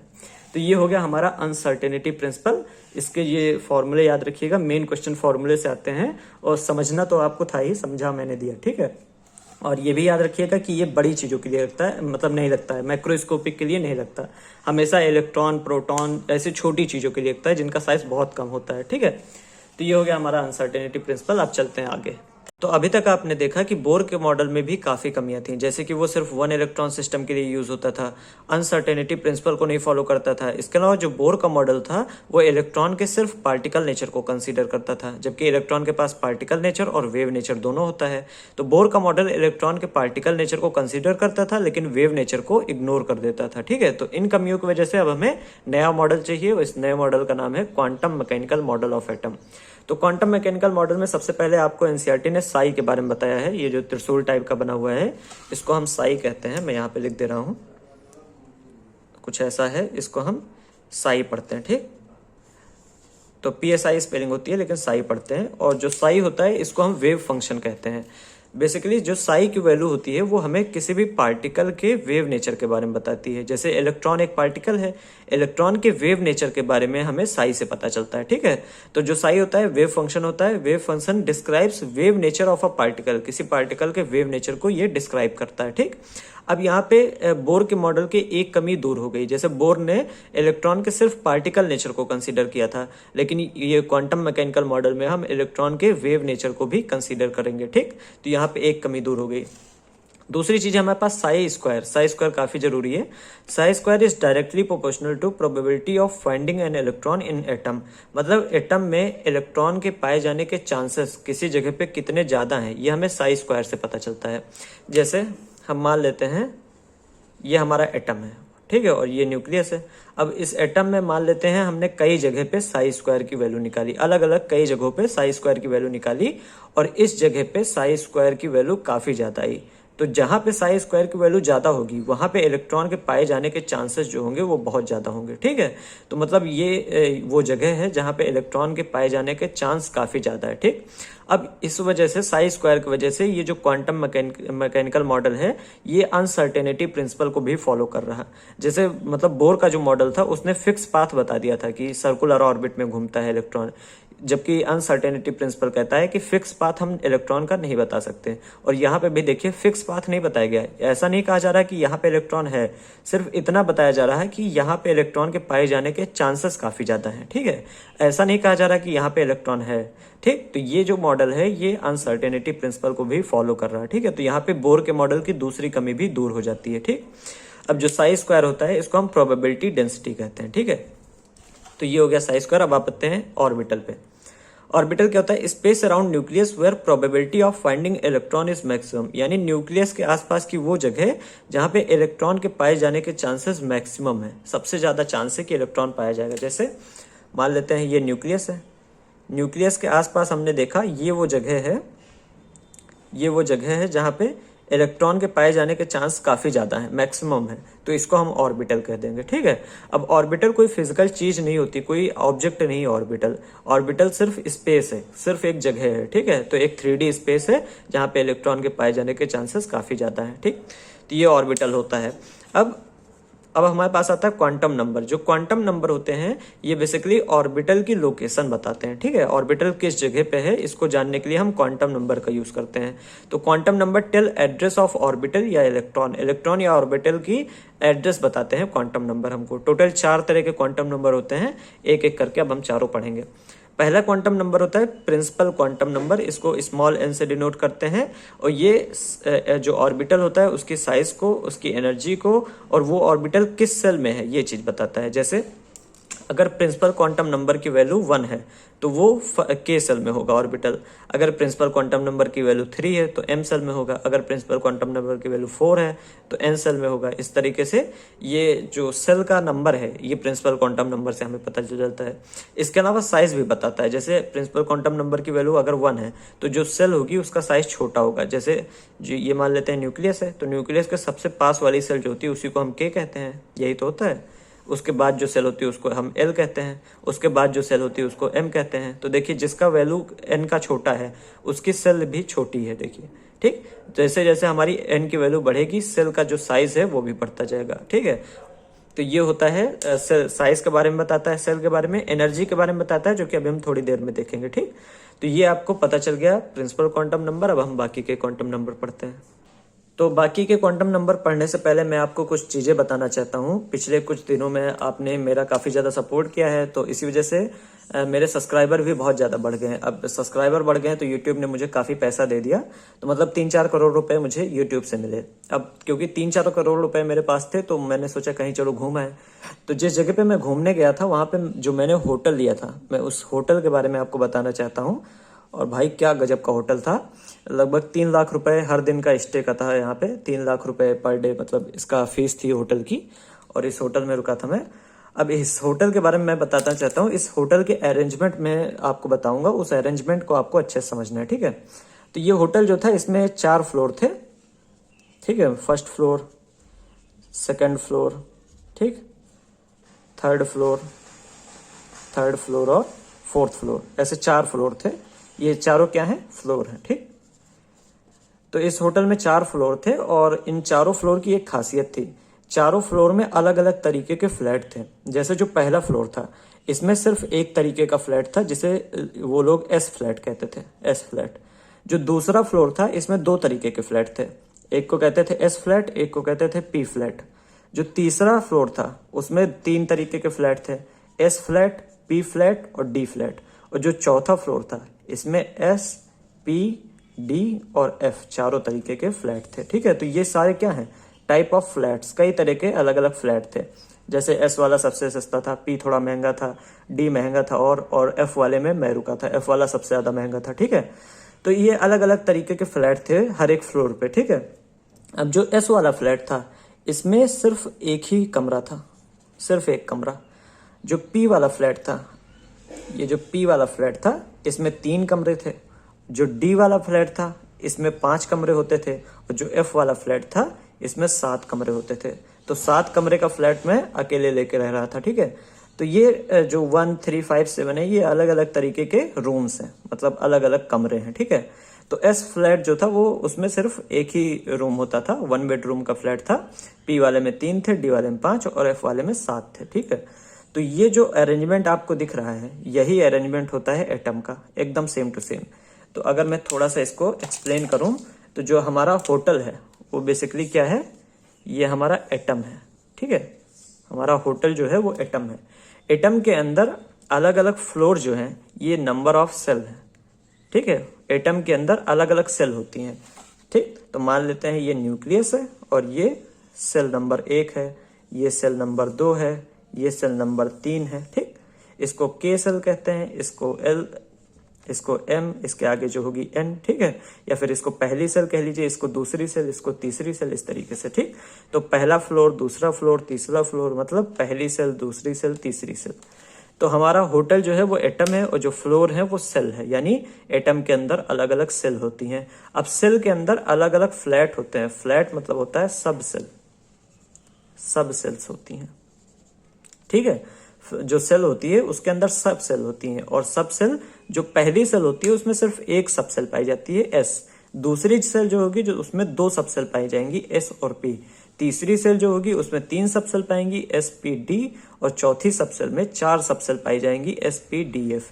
तो मान लेते हैं ये हमारा पहला सेल है, तो पहले सेल में हमें सिर्फ एक सब सेल देखने को मिलेगी जिसे आप कहते हैं एस वाली सेल, ठीक है। तो ये एस हो गई, ठीक। दूसरी सब सेल यानी एल वाली, इसमें हमें एस देखने को मिलेगी, ये एस है। और इसके अलावा पी देखने को मिलेगी, ठीक है, ये पी है, ठीक। तो ये एस है, ये पी है। अब जो एम वाला है इसमें हमें 3 देखने को मिलेंगी, एस, पी, सॉरी पी थोड़ा लंबा होता है, ठीक है। तो ये हो गया पी और डी, ठीक, डी और लंबा हो जाएगा, ठीक है। तो जो तीसरी सबसेल होगी, मतलब तीसरी सेल होगी, उसमें हमें 3 तरह की सबसेल देखने को मिलेंगे, ठीक है। तो अब ये ध्यान रखिएगा, जितने नंबर ऑफ सेल होंगी, नंबर ऑफ सेल, जो सेल का नंबर होगा वही नंबर होगा, उतनी ही सबसेल होंगी, मतलब, ठीक है। तो जितना नंबर ऑफ सेल होगा उतनी ही सब सेल होगा, सब सेल होगी। जैसे अगर सेल नंबर 1 है तो सिर्फ एक ही सब सेल पाई जाएगी, एस। सेल नंबर 2 है तो एस पी दोनों पाई जाएगी। सेल नंबर 3 है तो एस पी और डी तीनों पाई जाएगी। सेल नंबर 4 है तो एस पी डी एफ चारों पाई जाएंगी, ठीक है। तो मतलब जो हमारा ये एस, एस पी, ये अलग अलग तरह के फ्लैट है ना, ये हमारे सब सेल हैं। अब जो एस होता है इसमें सिर्फ एक रूम पाया जाता है, क्यों? क्योंकि एस में एक ही ऑर्बिटल होता है, ठीक। तो एस में ये जो रूम है वो हमें ऑर्बिटल के बारे में बताते हैं, ऑर्बिटल के बारे में। क्यों? क्योंकि एस जो होता है ये हम लिख देते हैं सब सेल और ये हम लिख देते हैं ऑर्बिटल। जो एस होता है सिर्फ इसमें एक सब सेल होती है, इसको हम ऐसे डिनोट करते हैं। पी में तीन ऑर्बिटल होते हैं, सॉरी एस में एक ऑर्बिटल होते हैं, पी में 3 ऑर्बिटल होते हैं, तो इसको हम ऐसे डिनोट करते हैं, ऐसे लिखते हैं। तो ये हो गया 1 2 3, पी में 3 ऑर्बिटल, तो पी में 3 कमरे होते हैं, ठीक है। डी में 5 कमरे, मतलब डी में 3 ऑर्बिटल, तो डी में 1 2 3 4 5, 1 2 3 4 5, 5 कमरे होंगे। एफ में 7 ऑर्बिटल, मतलब 7 कमरे हैं, एफ वाले फ्लैट में 7 कमरे हैं, तो मतलब एफ में 7 ऑर्बिटल पाई जाएंगी, ठीक है। 1 2 3 4 5 6, 1 2 3 4 5 6 7, ठीक है। टोटल 7 ऑर्बिटल एफ में पाई जाएंगी, ठीक। तो इस होटल के बारे में अगर आप याद रखेंगे तो आपको एटम का पूरा स्ट्रक्चर याद आ जाएगा, ठीक है। अब इसी तरीके से पढ़ने से आपको एटम अच्छे से समझ में आ गया होगा, ठीक। तो ये ध्यान रखिएगा अच्छे से, सेल क्या होती है ये पता चल गया आपको, सब सेल क्या होता है, ऑर्बिटल क्या होता है ये भी आपको पता चल गया, ठीक है। तो ये होटल आपको पता होना चाहिए। होटल जो होता है वो एटम है हमारा। अब इसमें अलग अलग फ्लोर हैं, पहला फ्लोर, दूसरा फ्लोर, तीसरा फ्लोर, चौथा फ्लोर, जैसे कि एटम में अलग अलग सेल है, पहली सेल, दूसरी सेल, तीसरी सेल, चौथी सेल। अब पहले फ्लोर में सिर्फ एक ही तरह का फ्लैट पाया जाता है, तो पहला जो सेल होती है उसमें एक ही तरह की सब सेल पाई जाती है। दूसरी सेल में 2 तरह का फ्लैट, मतलब दूसरी जो सेल होती है उसमें 2 तरह का सब सेल पाई जाती है। तीसरी सेल में 3 तरह की सब सेल, चौथी सेल में 4 तरह की सब सेल। जो एस वाला फ्लैट है इसमें एक ही कमरे का होता है, एक ही कमरा होता है, इसलिए ये सस्ता है। पी वाला जो फ्लैट है ये 3 कमरे का होता है, यानी 3 सब ऑर्बिटल पाए जाते हैं। डी वाले में 5 ऑर्बिटल पाए जाते हैं, एफ वाले में 7 ऑर्बिटल पाए जाते हैं, ठीक है। तो एफ वाला सबसे बड़ा है और एफ वाले में मैं रह रहा था, ठीक। तो 3 लाख रुपए देके, मतलब 3 लाख रुपए पर डे देके मैंने इसको समझाया, ठीक है। तो अमीर तो हम काफी हैं वैसे, तो ठीक है, आपको ये समझ में आ गया होगा, उम्मीद करते हैं बहुत अच्छी तरीके से आ गया होगा। इसको ध्यान रखिएगा। अब हम आगे के क्वांटम नंबर पढ़ते हैं, ठीक है। अच्छा, ये चीज अभी मैं लिखवा दूंगा कि जो नंबर सेल का नंबर होता है, बेसिकली जितना प्रिंसिपल क्वांटम नंबर होता है उतनी ही सब सेल होती हैं, ठीक है। जो सेल का नंबर होता है, जैसे पहला जो अगर सेल है तो एक ही सब सेल पाई जाएगी, दूसरी सेल है तो 2 सब सेल पाई जाएगी, या फिर इसको इस तरीके से पता कर लेंगे कि मतलब पहली जो फ्लोर है उसमें एक ही तरह का फ्लैट होगा, सेकंड फ्लोर में 2 तरह का फ्लैट होगा, तीसरे फ्लोर में 3 तरह का फ्लैट होगा, ठीक है। तो ये हो गया एटम का स्ट्रक्चर। एटम इस तरीके से होता है, ठीक। तो अब आगे बढ़ते हैं। तो अब आते हैं दूसरे क्वांटम नंबर पे, एजीमुथल क्वांटम नंबर। इसको स्मॉल एल से रिप्रेजेंट करते हैं और ये ऑर्बिटल के शेप को बताने के लिए काम में आता है, ठीक। इसके अलावा इससे हम ऑर्बिटल एंगुलर मोमेंटम भी निकाल सकते हैं, जिसका फॉर्मूला होता है √L L+1 h/2π, ठीक। तो इस फॉर्मूले में हम L की वैल्यू रख के ऑर्बिटल एंगुलर मोमेंटम निकाल सकते हैं। एक चीज ध्यान रखिएगा कि ऑर्बिटल एंगुलर मोमेंटम और एंगुलर मोमेंटम दोनों अलग अलग चीजें होती हैं, ठीक है। तो क्वेश्चन में अच्छे से पढ़ लीजिएगा कि ऑर्बिटल एंगुलर मोमेंटम पूछा है या फिर एंगुलर मोमेंटम पूछा गया है, ठीक। अब जो सब सेल होती है उसके लिए एल की वैल्यू आपको पता होनी चाहिए। एस के लिए 0 होती है, पी के लिए 1, डी के लिए 2 और एफ के लिए 3, ठीक है। ये एल की वैल्यूज होती हैं अलग अलग सब सेल के लिए। जो एस सब सेल होती है इसका शेप जो होता है स्फेरिकल होता है, जैसे एक फुटबॉल होता है उस तरह का इसका शेप होता है। पी सबसेल का डंबल शेप होता है, जैसे कि वो जिम में जो डंबल होता है वैसे ही थोड़ा हल्का सा उसी तरीके का शेप होता है इसका। डी सबसेल का डबल डंबल शेप होता है, जैसे कि दो डंबल लिए आपने और 90 डिग्री पर रख दिया, एक ऐसे ऐसे रखा हुआ है और एक एस टाइप से रखा हुआ है, ठीक है। तो डबल डंबल शेप जो होता है वो डी सबसेल का होता है। और एफ सबसेल जो होती है इसका नो डेफिनेट शेप, बेसिकली इसके शेप के बारे में हमें नहीं पता है, काफी कॉम्प्लेक्स शेप होता है। तो यहाँ पे एनसीईआरटी ने इसके शेप के बारे में कुछ नहीं लिखा, तो आपको भी कुछ नहीं पढ़ना है इसमें। आप याद रखिएगा एफ का जो शेप है वो हमें नहीं पता, कोई डिफिनेट शेप नहीं होता इसका, ठीक है। अब आते हैं एल की वैल्यू जो होती है वो 0 से n-1 तक होती है। जैसे कि अगर n की वैल्यू 3 है तो जो l की वैल्यू होगी वो 0 से लेके 2 तक होगी, n-1 तक था, ठीक है। 3-1 यानी 2 तक, ठीक है। अब 0 से लेके 2 तक क्या हो सकता है, 0, 1, 2, ये तीन चीज हो सकता है, यानी s सबसेल हो सकती है, p सबसेल भी हो सकती है और डी सबसेल भी हो सकती है, ठीक है। देखो एस, पी और डी तीनों हो सकती है। तो मतलब n = 3 यानी तीसरी सेल में हमारे पास 3 सबसेल हो सकती है। और यही चीज अभी हमने थोड़ी देर पहले भी पढ़ा था कि पहली सेल में सिर्फ एक सबसेल होगी, दूसरी सेल में 2 सबसेल हो सकती है, तीसरी सेल में 3 सबसेल होती है, चौथे सेल में 4 सबसेल होती है, ठीक है। तो यही चीज यहाँ पे प्रूव हो रहा। अगर n की वैल्यू 3 है तो हमारे पास 3 सबसेल आएगी और इनके लिए l की वैल्यू जो होगी वो 0, 1, 2 हो सकती है। एक और अगर एग्जाम्पल लें तो अगर मान लेते हैं इफ n = 4, अगर n की वैल्यू 4 मान लेते हैं तो l की वैल्यू जो होगी वो कितनी होगी, 0 to 3, ठीक है। n-1 यानी 4 में से 1 कम कर दो तो 0 से 3 तक l की वैल्यू होगी, यानी 0, 1, 2 और 3, ये 4 l की वैल्यू होगी। अब 0 जो है ये s को शो करता है, 1 जो है p को, ये d को और ये f को, यानी s, p, d, f चारों ऑर्बिटल n = 4, यानी चौथी सेल में चारों तरह के सबसेल पाए जाएंगे, ठीक है।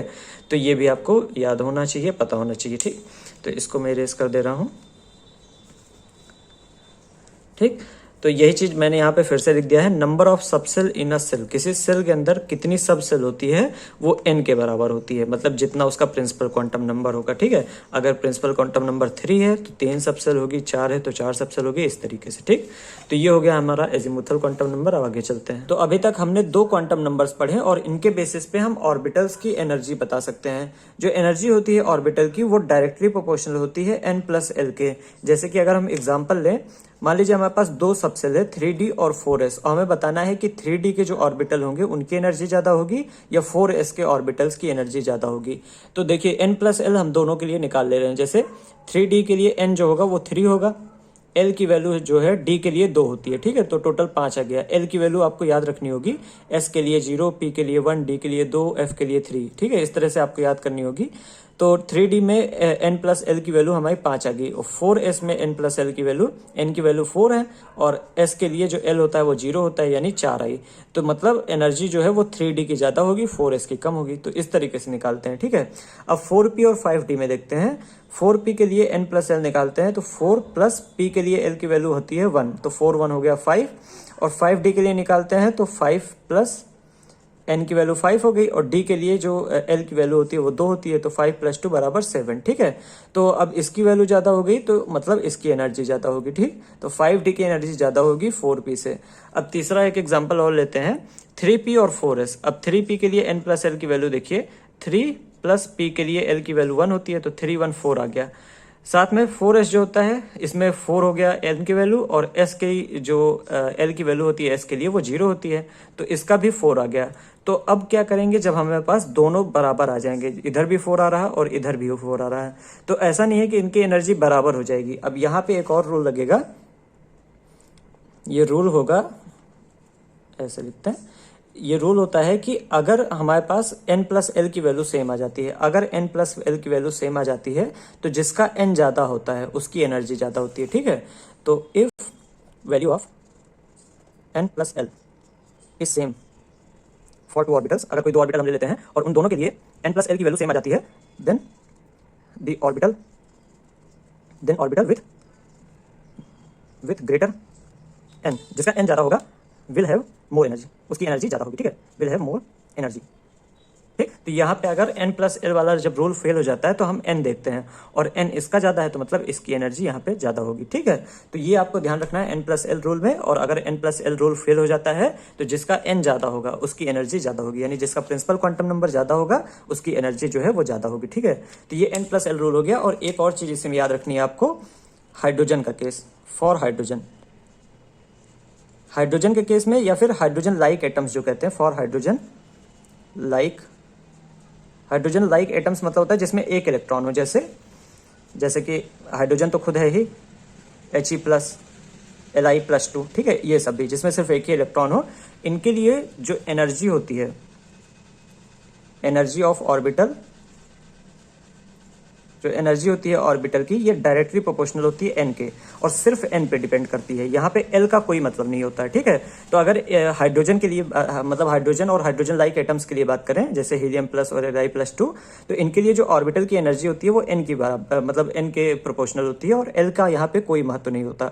ठीक है, तो l को हम इग्नोर करते हैं। अब यहाँ पे एग्जाम्पल अगर हम लें तो मान लेते हैं हमारे पास है 2s है मान लेते हैं, और 3p है मान लेते हैं, तो 3p की एनर्जी ज़्यादा होगी। ठीक है, इसमें डायरेक्ट आपको सिर्फ आगे वाला देखना है। ठीक, जैसे मान लेते हैं 4s है और 5s है, तो 5s की एनर्जी ज़्यादा होगी। ठीक, और जैसे मान लेते हैं, मान लो 5d है और हमारे पास 4f है, तो फिर 5d की एनर्जी ज़्यादा होगी। तो यहाँ पे सिर्फ n मैटर करता है, यानी प्रिंसिपल क्वांटम नंबर मैटर करता है। किसके लिए? हाइड्रोजन लाइक एटम्स के लिए, हाइड्रोजन और हाइड्रोजन लाइक एटम्स के लिए, यानी हाइड्रोजन, हीलियम, लिथियम, इस तरीके से, मतलब हीलियम लिथियम नहीं, हीलियम+ और लिथियम+2। ठीक है, तो हाइड्रोजन He+ और Li+2। अगर सिर्फ He कहा जाए, यानी सिर्फ हीलियम कहा जाएगा, तो आप n+l वाला रूल लगाएंगे। अगर सिर्फ लिथियम कहा जाएगा तब भी आप n+l लगाएंगे। लेकिन अगर Li+2 कहा जाए या फिर He+ कहा जाए, तो जो एनर्जी होती है ऑर्बिट की वो डायरेक्टली प्रोपोर्शनल टू n होती है, और यहाँ पे l का कोई मतलब नहीं है। ठीक है, तो l को यहाँ पे हम इग्नोर कर देंगे। तो ठीक है, ये हो गया एनर्जी ऑफ ऑर्बिटल, ये भी काफी काम में आएगा आगे। तो अगला क्वांटम नंबर है हमारे पास मैग्नेटिक क्वांटम नंबर। इसको स्मॉल m से रिप्रेजेंट करते हैं, and it tells about orientation of orbital, मतलब ये ऑर्बिटल के ओरिएंटेशन को बताता है। फिजिक्स में आपने पढ़ा होगा कि 3 एक्सिस होती है ना, x एक्सिस, y एक्सिस और z एक्सिस। तो मैग्नेटिक क्वांटम नंबर हमें बताता है कि जो हमारा ऑर्बिटल है वो किस एक्सिस के अलॉन्ग है, जैसे x एक्सिस के अलॉन्ग है, y एक्सिस के अलॉन्ग है, या z एक्सिस के अलॉन्ग है, या किसी 2 एक्सिस के बीच में रखा हुआ है। ठीक है, तो ये ओरिएंटेशन जो है ये मैग्नेटिक क्वांटम नंबर से पता चलता है। अब जो m की वैल्यू होती है वो -l से लेके +l तक होती है। जैसे अगर एक एग्जाम्पल देखें हम, l की वैल्यू हमें 3 दी गई है, तो जो m की वैल्यू होगी वो -3 से लेके +3 तक होगी। ठीक है, अब इसकी कई सारी वैल्यूज हम लिख लेते हैं, जैसे -3 हो सकता है, -2 हो सकता है, -1 हो सकता है, 0 हो सकता है, +1 हो सकता है, +2 हो सकता है, और +3 हो सकता है। यानी -3 से लेके +3 के बीच में जो भी चीजें हैं, ये सारी वैल्यूज जो हैं वो m की हो सकती हैं l=3 के लिए। ठीक है, तो इस तरीके से आप m की वैल्यूज निकाल सकते हैं, आसान है ये। अब अगली चीज है, अगर हमारे पास मान लेते हैं s सबसेल है, तो s सबसेल के लिए l की वैल्यू 0 होती है। अब l की वैल्यू 0 है तो m की वैल्यू भी एक ही होगी, 0। ठीक है, और इसी वजह से s में सिर्फ एक ही ऑर्बिटल होते हैं, इसको हम s ऑर्बिटल कह देते हैं। अगर बात करें p के लिए, तो p के लिए l की वैल्यू 1 होती है, तो जो m की वैल्यू है वो -1 से +1 तक होगी, यानी -1, 0 और +1। तो 3 वैल्यूज m की आई, और यहाँ पे आपको 3 ऑर्बिटल भी देखने को मिलेंगे। तो एक को नाम हम दे देते हैं px, एक को py और एक को pz। ठीक है, px इसलिए कहा कि मतलब अगर हम x लिख रहे हैं तो हम ये मान के चल रहे हैं कि ये वाला ऑर्बिटल x एक्सिस के लॉन्ग है। ठीक है, y मतलब y एक्सिस के लॉन्ग है, और z मतलब ये वाला ऑर्बिटल z एक्सिस के लॉन्ग है। ठीक, तो ये चीज हम इसी वजह से हम px, py, pz लिख देते हैं। अगर d की बात करें तो l=2 होती है, d की वैल्यू मतलब d के लिए l की वैल्यू 2 होती है, और m की वैल्यू जो होगी वो -2 से +2 तक होगी, यानी -2, -1, 0, +1 और +2। टोटल 5 वैल्यूज हैं, और ये देखिए 5 ऑर्बिटल भी आएंगे। अब इनमें जो 5 ऑर्बिटल हैं d के, इनका नाम हम इस तरह रखते हैं, dxy, dyz, dzx, dx² - y² और dz²। ये 5 हम नाम रखते हैं डी के ऑर्बिटल्स का। ठीक है, अब f की बात करें, अगर हम f ऑर्बिटल की बात करें, तो l की वैल्यू जो होती है f के लिए वो 3 होती है, तो m की वैल्यू जो होगी वो -3 से +3 तक होगी। तो लिख लेते हैं -3, -2, -1, 0, +1, +2 और +3। ठीक है, ये सारी वैल्यूज जो होंगी ये m के लिए m की होंगी। अब देखते हैं कितनी वैल्यूज हैं, 1, 2, 3, 4, 5, 6, 7, टोटल 7 वैल्यूज हैं। और आपको पता है f वाले सबसेल में टोटल 7 ऑर्बिटल भी होते हैं, तो हमारे पास यहाँ पे 7 ऑर्बिटल भी हैं। ठीक है, 3 4 5 6 7, ठीक है, 1 2 3 4 5 6 7, टोटल 7 ऑर्बिटल भी है। हालांकि इसमें आपको नाम नहीं याद रखना है ऑर्बिटल्स का, ठीक है। तो आपको पी के ऑर्बिटल का नाम पता होना चाहिए, P X P Y P Z. D वाले के ऑर्बिटल का नाम पता होना चाहिए, D X Y D Y Z D Z X D X square minus Y square और डी जेड स्क्वायर। एफ के ऑर्बिटल्स के नाम आपको नहीं याद करने हैं, ठीक है। ये आप मतलब अपने कोर्स से बाहर है, एनसीईआरटी में नहीं दिया गया है, तो इसको आपको नहीं याद करना, ठीक। तो अब हम आते हैं स्पिन क्वांटम नंबर पे। It tells about spin off electron, यानी ये इलेक्ट्रॉन के स्पिन की डायरेक्शन बताता है। जैसे कि अगर हम मान लेते हैं ये हमारे पास एक इलेक्ट्रॉन है, तो ये इलेक्ट्रॉन न्यूक्लियस के चारों तरफ तो घूमता ही है, इसके अलावा ये अपने भी एक्सिस के अलॉन्ग घूमता है, ठीक है। तो ये जो अपने एक्सिस के अलॉन्ग घूमता है इसी को हम स्पिन कहते हैं। अब हम मान लेते हैं कि जैसे एक ऑर्बिटल है हमारे पास, तो इस ऑर्बिटल में 2 इलेक्ट्रॉन है, तो अगर हम पहले को ऐसे ऊपर करके लिखेंगे तो दूसरे को ऐसे नीचे की ओर लिखेंगे। हम ऐसा अपोजिट क्यों लिखते हैं एक दूसरे को, क्योंकि हम दिखाना चाहते हैं कि जिधर ये स्पिन कर रहा है उसके जस्ट अपोजिट डायरेक्शन में ये वाला इलेक्ट्रॉन स्पिन कर रहा है, ठीक है। तो दोनों इलेक्ट्रॉन एक दूसरे के अपोजिट डायरेक्शन में स्पिन करते हैं। जैसे कि अगर पहला इलेक्ट्रॉन है वो मान लेते हैं इस तरीके से घूम रहा है, तो जो दूसरा वाला इलेक्ट्रॉन होगा वो इस तरीके से घूम रहा होगा, ठीक है। तो एक दूसरे के अपोजिट डायरेक्शन में ये घूम रहे होते हैं। अब स्पिन क्वांटम नंबर की 2 ही वैल्यूज होती हैं, प्लस हाफ और माइनस हाफ। अगर एक इलेक्ट्रॉन को आप प्लस हाफ लिख देंगे तो दूसरे वाले को माइनस हाफ, अगर इसको माइनस हाफ लिख देंगे तो इसको आप प्लस हाफ लिख देंगे, ठीक है। तो ये हो गया स्पिन क्वांटम नंबर। अब आते हैं नोड पे। नोड क्या होता है? नोड वो रीजन है, वो जगह है जहां पे probability of finding electron is zero, मतलब इलेक्ट्रॉन के पाए जाने के चांसेस जीरो हैं, ठीक है। 2 तरह के नोड होते हैं, रेडियल नोड और एंगुलर नोड। अब इसको समझ लेते हैं, फिर फॉर्मूला देख लेंगे। जैसे ये जो डॉट बने हुए हैं, ये डॉट शो करते हैं कि इलेक्ट्रॉन के पाए जाने के चांसेस कितने ज़्यादा हैं। जहाँ पे डॉट बहुत ज़्यादा घने हैं वहाँ पे इलेक्ट्रॉन पाए जाने के चांसेस ज़्यादा हैं, और जहाँ पे डॉट हैं ही नहीं वहाँ पे इलेक्ट्रॉन के पाए जाने के चांसेस जीरो हैं, ठीक है, लगभग जीरो हैं, ठीक। तो ये मान लेते हैं 1s ऑर्बिटल है, क्योंकि 1s जो होता है वो न्यूक्लियस के जस्ट पास होता है, न्यूक्लियस के मतलब सबसे पास होता है, तो यहाँ पे इलेक्ट्रॉन पाए जाने के चांसेस ज़्यादा होते हैं, और यहाँ पे कोई नोड नहीं होता है। अब ये वाला 1s है, 1s के बाहर हमने 2s वाला बना दिया, ये वाला जो ऑर्बिटल है 2s वाला है। तो अब 1s और 2s के बीच में देखिए ये जो जगह है ये खाली जगह है, और ये जो है ये एक तरह का रेडियल नोड है, ठीक। फिर हमने 1s है, 2s है और 3s भी बना दिया। अब 1s 2s के बीच में ये वाली जगह जो खाली है ये रेडियल नोड है, और 2s 3s के बीच में ये जगह जो खाली है ये भी रेडियल नोड है, ठीक है। तो इस तरह से रेडियल नोड बनता है। अगर हम बात करें एंगुलर नोड की, तो एंगुलर नोड जो होता है वो एक तरह का प्लेन होता है बेसिकली। जैसे हम मान लेते हैं ये हमारे पास एक पेपर है, ये हमारे पास एक पेपर है, ठीक है। अब इस पेपर के ऊपर हम बना रहे हैं कोई एक ऑर्बिटल, जैसे पी ऑर्बिटल हम इस पेपर पे बना रहे हैं, तो पी ऑर्बिटल का एक लोब ऊपर होगा, दूसरा लोब ऐसे नीचे होगा, और ये जो पॉइंट है बीच वाला पॉइंट, ये वाला पॉइंट, यहाँ पे इलेक्ट्रॉन के पाए जाने के चांसेस जीरो होंगे, और इसी पॉइंट पे ये पेपर रखा हुआ है, ठीक। तो ये जो पेपर है बेसिकली, ये जो प्लेन है ये हमारा एंगुलर नोड है, एंगुलर नोड, ठीक। तो दोनों नोड आपको समझ में आए होंगे। रेडियल नोड जो है ये कुछ रेडियल नोड कुछ इस तरीके से देखिए, जैसे हम मान लेते हैं एक बॉल है हमारे पास जो कि पूरी भरी हुई है, अंदर से खाली नहीं है, ठीक है। जैसे लोहे की बॉल मान लेते हैं, ये एक लोहे की बॉल है जो पूरी तरीके से भरी हुई है, ठीक। तो ये 1s ऑर्बिटल है। फिर इसके ऊपर हमने एक फुटबॉल लगा दी, ये फुटबॉल जो कि अंदर से खाली है, ठीक है, ये हमारी फुटबॉल हो गई। तो ये 2s ऑर्बिटल है, और 1s और 2s के बीच में ये जो जगह बची है इसको हम रेडियल नोड कहेंगे, ठीक। तो ये वाला क्या है? रेडियल नोड है, ठीक है। तो रेडियल और एंगुलर नोड समझ में आ गया होगा। जो रेडियल नोड है इसका शेप जो होता है स्फीयर टाइप का होता है, और जो एंगुलर नोड है ये प्लेनर होते हैं, ये एक तरह का प्लेन होता है, ठीक है। तो ये दोनों नोड हो गए। अब फॉर्मूला पढ़ लीजिए, फॉर्मूले से क्वेश्चन काफी आते हैं। तो total number of node n-1 होते हैं, और नंबर ऑफ रेडियल नोड जो होता है उसका फॉर्मूला n-l-1 होता है। नंबर ऑफ एंगुलर नोड जो होता है उसका फॉर्मूला l होता है, ठीक है। अब अगर रेडियल और एंगुलर नोड आप जोड़ देंगे तो टोटल नोड आ जाएंगे, जैसे n-l-1 जो है ये नंबर ऑफ रेडियल नोड है, और इसमें हम जोड़ रहे हैं एंगुलर नोड यानी +l। तो अब देखिए -l और +l कट गया, बचा क्या? n-1, और n-1 क्या है? टोटल नंबर ऑफ नोड, ठीक। तो अगर इसको और इसको आप जोड़ देंगे तो टोटल नंबर ऑफ नोड आ जाते हैं, ठीक है। और इसको फॉर्मूले याद रखिएगा अच्छे से, फॉर्मूले जो हैं इन पे बेस्ड क्वेश्चन पूछे आते हैं, ठीक है। तो अब हम आगे बढ़ते हैं। तो अब हम देखते हैं कि कैसे जो क्वांटम नंबर्स होते हैं वो किसी इलेक्ट्रॉन या फिर ऑर्बिटल का एड्रेस बता देते हैं। तो यहाँ पे हमारे पास 4 क्वांटम नंबर दिए हैं, और इससे हमें इलेक्ट्रॉन तक पहुँचना है। तो सबसे पहला क्वांटम नंबर n दिया है, और n की वैल्यू 4 है। तो जो प्रिंसिपल क्वांटम नंबर होता है ये हमें सेल का नंबर बता देता है, यानी जो हमारा इलेक्ट्रॉन है वो चौथी सेल में होगा, ठीक है। तो इससे हमें सेल का नंबर पता चल जाता है। तो मान लेते हैं हमारे पास ये न्यूक्लियस है, ये पहली सेल है, ये दूसरी सेल है, ये तीसरी सेल है, और ये चौथी सेल है, ठीक। तो हमारा इलेक्ट्रॉन जो होगा या ऑर्बिटल जो होगा वो चौथे सेल में होगा, इससे ये हमें n से पता चल गया।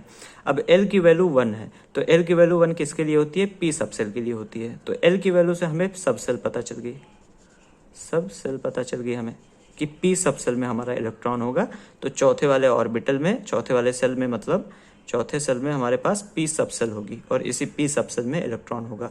अब p में 3 ऑर्बिटल होते हैं, px, py, pz, ठीक है। तो ये p सब सेल हो गई हमारी, जो कि चौथे सेल पे है, ठीक। अब m की वैल्यू 0 है, तो m की देखिए l की वैल्यू अगर 1 है तो m की पॉसिबल वैल्यूज क्या हो सकती हैं, -1 से लेके +1 तक, ठीक। तो m की हम पॉसिबल वैल्यूज यहाँ पे लिख रहे हैं, -1 हो सकती है, 0 हो सकती है, +1 हो सकती है, 3 वैल्यूज हो सकती हैं, ठीक। और 3 ऑर्बिटल भी हैं, तो हम क्या करेंगे, इन तीनों ऑर्बिटल को एक एक m की वैल्यू असाइन कर देंगे, ठीक। तो हम ये मान लेंगे कि -1 वाली वैल्यू इसके लिए है, 0 वाली वैल्यू इसके लिए है और +1 वाली इसके लिए है, ठीक है। तो m = 0 दिया गया है, यानी इस ऑर्बिटल की बात हो रही है, ठीक। और ये हमने सिर्फ मान लिया है, ठीक है। ऐसा जरूरी नहीं है कि -1 इसी के लिए, हो सकता है इसके लिए +1 है, इसके लिए 0 है, इसके लिए -1 है, ठीक। तो ऐसा जरूरी नहीं है कि -1 वाली इसी के लिए देने हैं और +1 वाला, मतलब +1 वाला इसको ही देना है, ऐसा जरूरी नहीं होता, हम सिर्फ मान लेते हैं, ठीक है। तो अगर हमने m की वैल्यू इसको असाइन की, बीच वाले को 0 हमने असाइन की, तो m की वैल्यू 0 है, तो मतलब बीच वाले ऑर्बिटल की बात हो रही है, ठीक है। तो m से हमें ऑर्बिटल पता चल गया, ऑर्बिटल पता चल गया, ठीक। तो बीच वाले ऑर्बिटल की बात हो रही है और इसमें 2 इलेक्ट्रॉन है, ठीक। अब s की वैल्यू +½ दी गई है, तो किसी भी एक इलेक्ट्रॉन को आप मान लीजिए कि +½ वैल्यू है। जैसे अगर हम आगे वालों को मान लें कि इसकी वैल्यू +½ है, ठीक है, इसके लिए s की वैल्यू +½ है, तो हमें पता चल गया कि इस इलेक्ट्रॉन की बात हो रही है, ठीक है। तो s की वैल्यू से हमें इलेक्ट्रॉन के बारे में पता चल गया, ठीक है, इलेक्ट्रॉन के बारे में पता चल गया। तो हमें सेल के बारे में पता चल गया, सेल के अंदर सब सेल के बारे में पता चल गया, सब सेल के अंदर ऑर्बिटल के बारे में पता चल गया, ऑर्बिटल के अंदर इलेक्ट्रॉन के बारे में पता चल गया। तो हमें कंप्लीट एड्रेस पता चल गया इलेक्ट्रॉन का, कि इलेक्ट्रॉन चौथे सेल में p सब सेल के अंदर दूसरे नंबर पे जो ये m = 0 वाला ऑर्बिटल है, इसके अंदर पे ये वाला इलेक्ट्रॉन जो है, इसकी बात हो रही है, अगर हमारे पास ये 4 क्वांटम नंबर दिए गए हैं, ठीक है। तो ऐसे हमें क्वांटम नंबर से ऑर्बिट, मतलब इलेक्ट्रॉन का एड्रेस पता चल जाता है और ऑर्बिटल का भी पता चल जाता है। देखिए चौथे सेल में p सब सेल का ये वाला ऑर्बिटल जो है, जिसके लिए m की वैल्यू 0 है, इसकी बात हो रही है। तो हमें ऑर्बिटल का भी एड्रेस पता चल गया और इलेक्ट्रॉन का भी एड्रेस पता चल गया, ठीक है। तो इस तरीके से हमें ये एड्रेस पता चल जाता है। तो अब आते हैं Hund's rule of maximum multiplicity पे। ये कहता है pairing of electron doesn't takes place until each orbital of a subshell has 1 electron each. अब ये सेंटेंस पढ़ के कुछ खास समझ में नहीं आता है, तो पहले इसको समझ लेते हैं, फिर सेंटेंस हम दोबारा पढ़ेंगे, ठीक है। तो हमारे पास नाइट्रोजन है जिसमें 7 इलेक्ट्रॉन होते हैं, इसका इलेक्ट्रॉनिक कन्फिग्रेशन करते हैं 1s2 2s2 और 2p 2 2 4 और 3 7, ठीक है। तो टोटल 7 इलेक्ट्रॉन हो गए। अब s वाली सबसेल मैं यहाँ बना दे रहा हूँ, ये दूसरी वाली s सबसेल हो गई और ये हो गई हमारी p सबसेल, ठीक है, ये p सबसेल हो गई। तो अब इस वाले s सबसेल में 2 इलेक्ट्रॉन है, तो 2 इलेक्ट्रॉन हम यहाँ पे बना दे रहे हैं, इसमें भी 2 इलेक्ट्रॉन है, ये 2 इलेक्ट्रॉन हो गए। अब इसमें p में 3 इलेक्ट्रॉन है और हमारे पास 3 ऑर्बिटल भी हैं। तो क्वेश्चन आता है कि हम इलेक्ट्रॉन्स को कैसे ऑर्बिटल में भरें। जैसे सबका अपना अपना मन हो सकता है, जैसे मेरा मन किया, मान लेते हैं ये हमारी p सबसेल है, तो मेरा मन किया कि हम 2 इलेक्ट्रॉन यहाँ भर दिए और तीसरा इलेक्ट्रॉन यहाँ भर दिए, इसको खाली छोड़ दिए। हो सकता है किसी दूसरे का मन किया हो तो वो 2 इलेक्ट्रॉन, मतलब 1 इलेक्ट्रॉन यहाँ भर दिया हो, 2 इलेक्ट्रॉन यहाँ भर दिया हो, इसको खाली छोड़ दिया हो, ठीक है। तो मतलब अलग अलग तरीके हो सकते हैं आप 3 इलेक्ट्रॉन भरने के। तो क्वेश्चन आता है कि कैसे भरें। तो हुंड ने कहा कि किसी भी एक सबसेल में, जैसे यहाँ p सबसेल है, तो किसी भी एक सबसेल में पहले एक एक इलेक्ट्रॉन सभी ऑर्बिटल में भर दो, उसके बाद पेयरिंग कराना है। तो यहाँ पे तुरंत पेयरिंग नहीं होगी, क्योंकि देखिए ये ऑर्बिटल खाली है, सभी ऑर्बिटल में एक एक इलेक्ट्रॉन पहले भरना है, उसके बाद पेयरिंग होगी, ठीक। तो ये तरीका या फिर ये तरीका नहीं यूज कर सकते। हमारे पास 3 इलेक्ट्रॉन है, सभी ऑर्बिटल को एक एक इलेक्ट्रॉन देंगे, किसी भी तरह का भेदभाव नहीं होना चाहिए, ठीक है। तो सभी ऑर्बिटल्स को एक समान तरीके से देखना है, किसी भी तरह का भेदभाव नहीं होना चाहिए। सबको पहले एक एक इलेक्ट्रॉन दे दो, उसके बाद अगर इलेक्ट्रॉन बचे तो उसके बाद पेयरिंग करा सकते हो, ठीक है। तो ये इस तरीके से हमारा नाइट्रोजन का कॉन्फ़िगरेशन हो गया और यही चीज यहाँ पे लिखा हुआ है, देखिए pairing of electron doesn't takes place. Pairing electron की तब तक नहीं होगी जब तक each orbital of a subshell, किसी सबसेल के सारे ऑर्बिटल्स में एक इलेक्ट्रॉन ईच, मतलब हर एक ऑर्बिटल में एक इलेक्ट्रॉन हो जाए, ठीक है। तो जब तीनों ऑर्बिटल में एक एक इलेक्ट्रॉन दे दिए जाएंगे, उसके बाद अगर इलेक्ट्रॉन हमारे पास बचा हुआ है तो पेयरिंग कराएंगे, ठीक है। तो एक और एग्जाम्पल लेते हैं, तब आपको थोड़ा ज्यादा अच्छे समझ में आएगा। जैसे कि ऑक्सीजन लेते हैं जिसका 8 होता है, ठीक है। तो अब इसका इलेक्ट्रॉनिक कन्फिगरेशन हो जाएगा 1s2 2s2 2p4, ठीक है। ये हो गया। s वाला बनाते हैं, ये दूसरा वाला s और ये हमारे पास p है, ठीक। तो इसमें 2 इलेक्ट्रॉन है, तो देखिए जो s सबसेल होती है इसमें एक ही ऑर्बिटल होता है, तो यहाँ पे कोई दिक्कत ही नहीं होती है, ठीक। यहाँ पे भी 2 इलेक्ट्रॉन है, 2 हमने भर दिए। पी वाले सबसेल में 3 ऑर्बिटल होते हैं, तो यहीं पे हमें रूल लगाने की जरूरत है। अब टोटल 4 इलेक्ट्रॉन है हमारे पास, ठीक है, टोटल 4 इलेक्ट्रॉन है हमारे पास और 4 बनने हैं। तो सबसे पहले हुंड रूल क्या कहता है, सबसे पहले एक एक इलेक्ट्रॉन डाल दो। तो एक इलेक्ट्रॉन हमने यहाँ कर दिया, एक इलेक्ट्रॉन यहाँ कर दिया, एक इलेक्ट्रॉन यहाँ कर दिया। अब जो चौथा इलेक्ट्रॉन है, चौथा इलेक्ट्रॉन बचा है, उसको किसी भी एक में डाल सकते हो तुम, जैसे हमने यहाँ पे डाल दिया, ठीक है। तो पहले एक एक इलेक्ट्रॉन सबको दे दिया, उसके बाद पेयरिंग करा दी। अब इसके बजाय आप इस तरीके से भी लिख सकते हो, जैसे पहला हमने यहाँ दिया, फिर यहाँ दिया, फिर यहाँ पे दिया, फिर पेयरिंग हमने इस वाले के साथ करा दी, कोई दिक्कत नहीं है, ठीक है। पेयरिंग यहाँ कराओ तुम, बीच में करा दो, इसके साथ करा दो, कोई दिक्कत नहीं है, ठीक। तो मतलब पहले एक एक इलेक्ट्रॉन दो, उसके बाद ही पेयरिंग होनी चाहिए। अब एक और चीज पूछा जाता है कि ये जो मैंने सीधा सीधा लिखा हुआ है, सिर्फ ऊपर को लिखा हुआ है, क्या हम इसको इस तरीके से लिख सकते हैं, ऐसे नीचे, तीनों नीचे हमने लिख दिया, तो ये भी सही है, ठीक है। मतलब इस तरीके से भी लिखा जा सकता है, इस तरीके से भी लिखा जा सकता है। हालांकि आप इस तरीके से नहीं लिख सकते कि एक ऊपर कर दिया, एक नीचे कर दिया, फिर एक ऊपर कर दिया, इस तरीके से आप नहीं लिख सकते। तो मतलब एक समान होना चाहिए। मल्टीप्लिसिटी जो होता है, मल्टीप्लिसिटी मतलब होता है एक समान होना चाहिए, किसी के साथ भेदभाव नहीं होना चाहिए। अगर हम एक को नीचे कर रहे हैं तो सबको नीचे करो, एक को ऊपर कर रहे हैं तो सबको ऊपर करो, ठीक है। तो ऐसा भेदभाव नहीं होना चाहिए किसी के साथ, ठीक। तो ये मतलब क्वेश्चन कभी कभी पूछ लिया जाता है, इसको भी थोड़ा सा ध्यान में रखिएगा। और यहाँ पे ये भी सही है, ये भी सही है, अगर आप पेयरिंग इसके साथ करा देंगे तो वो भी सही होगा, ठीक। तो ये हो गया हमारा हुंड का रूल। और अब हम आगे बढ़ते हैं। तो फाइनली हम आ गए इस चैप्टर के आखिरी टॉपिक पे, और यहाँ थोड़ा स्टेबिलिटी की बात होगी। तो एक दिन हम खाली बैठे हुए थे, तो सोचा चलो नाइट्रोजन और ऑक्सीजन दोनों में से एक एक इलेक्ट्रॉन निकालते हैं। और इलेक्ट्रॉन निकालने के लिए हमने इस पे एनर्जी देना शुरू किया। हमने नाइट्रोजन को भी एनर्जी दी और ऑक्सीजन को भी। और हमने देखा कि एक इलेक्ट्रॉन निकालने के लिए नाइट्रोजन को हमें काफी ज्यादा एनर्जी देनी पड़ी ऑक्सीजन के कंपेरिजन में। तो ऐसा क्यों है, नाइट्रोजन को हमें बहुत ज्यादा एनर्जी देनी पड़ी, क्योंकि नाइट्रोजन स्टेबल है। और स्टेबल क्यों है, क्योंकि half filled and full filled subshells are more stable. जो हाफ फिल्ड और फुल फिल्ड सबसेल्स होती हैं वो बहुत ज्यादा स्टेबल होती हैं। जैसे यहाँ पे पी सबसेल है, और पी सबसेल में मैक्सिमम 6 इलेक्ट्रॉन हो सकते हैं, 2 इसमें, 2 इसमें, 2 इसमें, और यहाँ पे 3 इलेक्ट्रॉन है। तो ये हाफ फिल्ड है, और इसी हाफ फिल्ड सबसेल की वजह से ये काफी ज्यादा स्टेबल है। और इसी वजह से हमें यहाँ पे एनर्जी बहुत ज्यादा देनी पड़ेगी, तब हमें यहाँ से इलेक्ट्रॉन निकाल सकते हैं, ठीक है। तो इसी तरीके से फुल फील्ड ऑर्बिटल्स जो होते हैं वो भी ज़्यादा स्टेबल होते हैं। अब इसका रीज़न क्यों है, सबसे पहला रीज़न है सिमेट्री। तो क्योंकि आपको दिख रहा है सामने ही सिमेट्री दिख रही है। जैसे अगर हम फुल फील्ड वाला भी बनाएं तो सिमेट्रिकल अरेंजमेंट रहता है इनमें, देखिए, ठीक है। ये तो यहाँ से आप देख लीजिए एकदम सिमेट्री, इधर जैसा है वैसा इधर ही है, ठीक है। तो पहला रीज़न हो जाता है सिमेट्री की वजह से स्टेबिलिटी बढ़ जाती है। दूसरा रीज़न है ग्रेटर एक्सचेंज एनर्जी। मतलब एक्सचेंज एनर्जी क्या होती है, जैसे मान लेते हैं हमारे पास डी ऑर्बिटल है ये, और डी ऑर्बिटल में 5 होते हैं टोटल, 3 4 5, ठीक है। 5 ऑर्बिटल होते हैं डी सबसेल में, 5 ऑर्बिटल होते हैं। और हम मान लेते हैं ये हाफ फील्ड है, तो हाफ फील्ड है मतलब टोटल 10 मैक्सिमम 10 इलेक्ट्रॉन हो सकते हैं, तो 5 इलेक्ट्रॉन इसमें है, हाफ फील्ड है ये, ठीक है। तो 5 इलेक्ट्रॉन में ऐसे भर दे रहे हैं, 3 4 और 5। अब ये जो इलेक्ट्रॉन्स होते हैं ये अपनी पोजीशन को एक्सचेंज करते हैं। जैसे ये वाला इलेक्ट्रॉन ये है, ये हो सकता है यहाँ पे चला जाए, और जब ये वाला यहाँ पे आएगा तो ये वाला इलेक्ट्रॉन यहाँ पे चला आएगा। हो सकता है ये वाला इलेक्ट्रॉन जो है वो यहाँ पे चला जाए, और ये वाला यहाँ पे चला है, ठीक है। तो ये पोजीशन अपनी एक दूसरे में एक्सचेंज करते रहते हैं, और इस एक्सचेंज करते समय इनसे एनर्जी निकलती है। जैसे इलेक्ट्रॉन जब यहाँ पे जाएगा या फिर ये वाला इलेक्ट्रॉन यहाँ पे आएगा तो एनर्जी बाहर निकलेगी, और जब एनर्जी बाहर निकल जाएगी तो ये जो इस मतलब सबसेल की एनर्जी है ये कम हो जाएगी, ठीक है, ये स्टेबल हो जाएगा, ठीक। तो एनर्जी रिलीज हो जाती है तो इस सबसेल की एनर्जी कम हो जाती है, और इसी वजह से जितनी कम एनर्जी हो जाती है उतनी ही ज़्यादा अच्छी स्टेबिलिटी आती है, ठीक है। तो इसी वजह से ये स्टेबल हो जाते हैं, क्योंकि एनर्जी कम होती रहती है। और ये एनर्जी कम क्यों होती है, क्योंकि एक्सचेंज एनर्जी इनकी ज़्यादा होती है।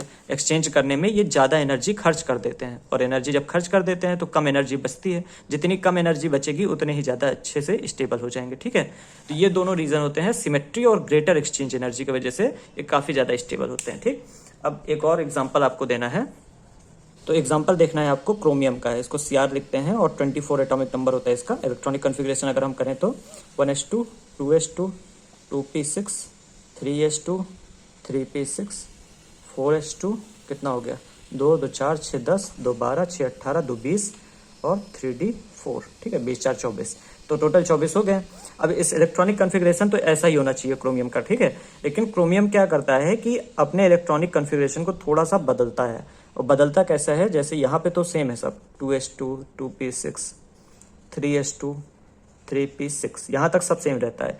ये अपने एक s के इलेक्ट्रॉन को d में भेज देता है, यहाँ से एक इलेक्ट्रॉन d में भेज देता है। तो एक इलेक्ट्रॉन यहाँ से निकल गया, तो ये 4s1 बचा और 3d5 हो गया। और इससे फ़ायदा क्या हुआ, ये देखिए ये हाफ फील्ड ऑर्बिटल मिल गया, हाफ फिल्ड सबसेल मिल गई इसको। तो हाफ फिल्ड वाले जो सबसेल होते हैं वो ज़्यादा स्टेबल होते हैं और क्रोमियम स्टेबिलिटी पाने के लिए अपना s वाला इलेक्ट्रॉन को d में भेज देता है। तो आप इलेक्ट्रॉनिक कॉन्फ़िगरेशन करेंगे तो यही आएगा आपका, लेकिन ये गलत है, ठीक है, ये वाला सही हो जाएगा। ठीक, तो आपको याद रखना है, मतलब क्रोमियम ध्यान रखिएगा, क्रोमियम और कॉपर का भी अभी हम करेंगे।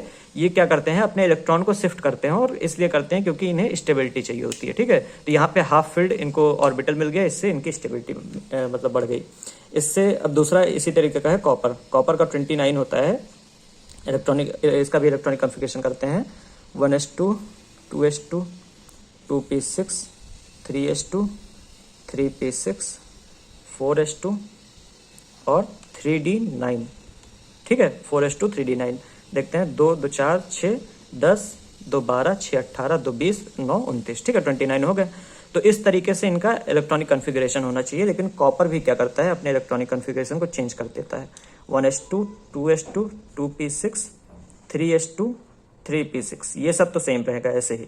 जो 4s है, यहाँ से एक इलेक्ट्रॉन उठा के ये 3d में भेज देता है, तो यहाँ से एक इलेक्ट्रॉन उठा के 3d में भेज देगा। अब s में कितना बचेगा, 4s1 हो जाएगा, और 3d9 था, एक इलेक्ट्रॉन और आ गया तो 3d10 हो गया। तो देखिए यहाँ पे फुल फिल्ड ऑर्बिटल मिल गया। ठीक, तो मतलब पूरा भरा हुआ ऑर्बिटल मिल गया। ठीक है, तो इलेक्ट्रॉनिक कॉन्फ़िगरेशन कॉपर का तो यही होना चाहिए था, लेकिन ये नहीं होगा। जब प्रैक्टिकली देखा गया तो इस तरीके का दिखाई दिया, यानी ये सही है। ठीक है, और अब इसकी स्टेबिलिटी भी काफ़ी ज़्यादा बढ़ गई। ठीक, तो कभी कभी कुछ एलिमेंट्स जो होते हैं वो अपने इलेक्ट्रॉनिक कॉन्फ़िगरेशन को चेंज करके स्टेबिलिटी को अचीव करते हैं। ठीक है, तो अब हमें प्रीवियस ईयर क्वेश्चन करने हैं, लेकिन ये लेक्चर ऑलरेडी 2 घंटे का हो गया है और मेरे मोबाइल का स्टोरेज भर गया है, तो इसी वजह से प्रीवियस ईयर क्वेश्चन अब हम अगले वीडियो में करेंगे। और क्योंकि 50 क्वेश्चंस करने हैं तो एटलीस्ट 50 मिनट का वीडियो तो रहेगा ही, तो इसी वजह से इस बार नहीं हो पाएगा, तो उसके लिए सॉरी। और अगले वीडियो में हम इसका सारा प्रीवियस ईयर क्वेश्चन करेंगे। ठीक है, क्योंकि स्टोरेज फुल हो गया है तो इसी वजह से दिक्कत है। ऐसे मोबाइल हमें नई लेनी है, लेकिन और पैसे भी थे मेरे पास, लगभग 3-4 करोड़ रुपए थे, लेकिन वो होटल जो मैंने लिया था 3 लाख रुपए पर डे वाला, उसी में सब खत्म हो गए, तो अभी पैसे भी नहीं रह गए हैं। तो अगली बार जब यूट्यूब से पेमेंट आएगी तो मोबाइल भी ले लेंगे बड़ा स्टोरेज वाला। तो ठीक है, चलते हैं मिलते हैं अगले वीडियो में। ठीक, तो बाय।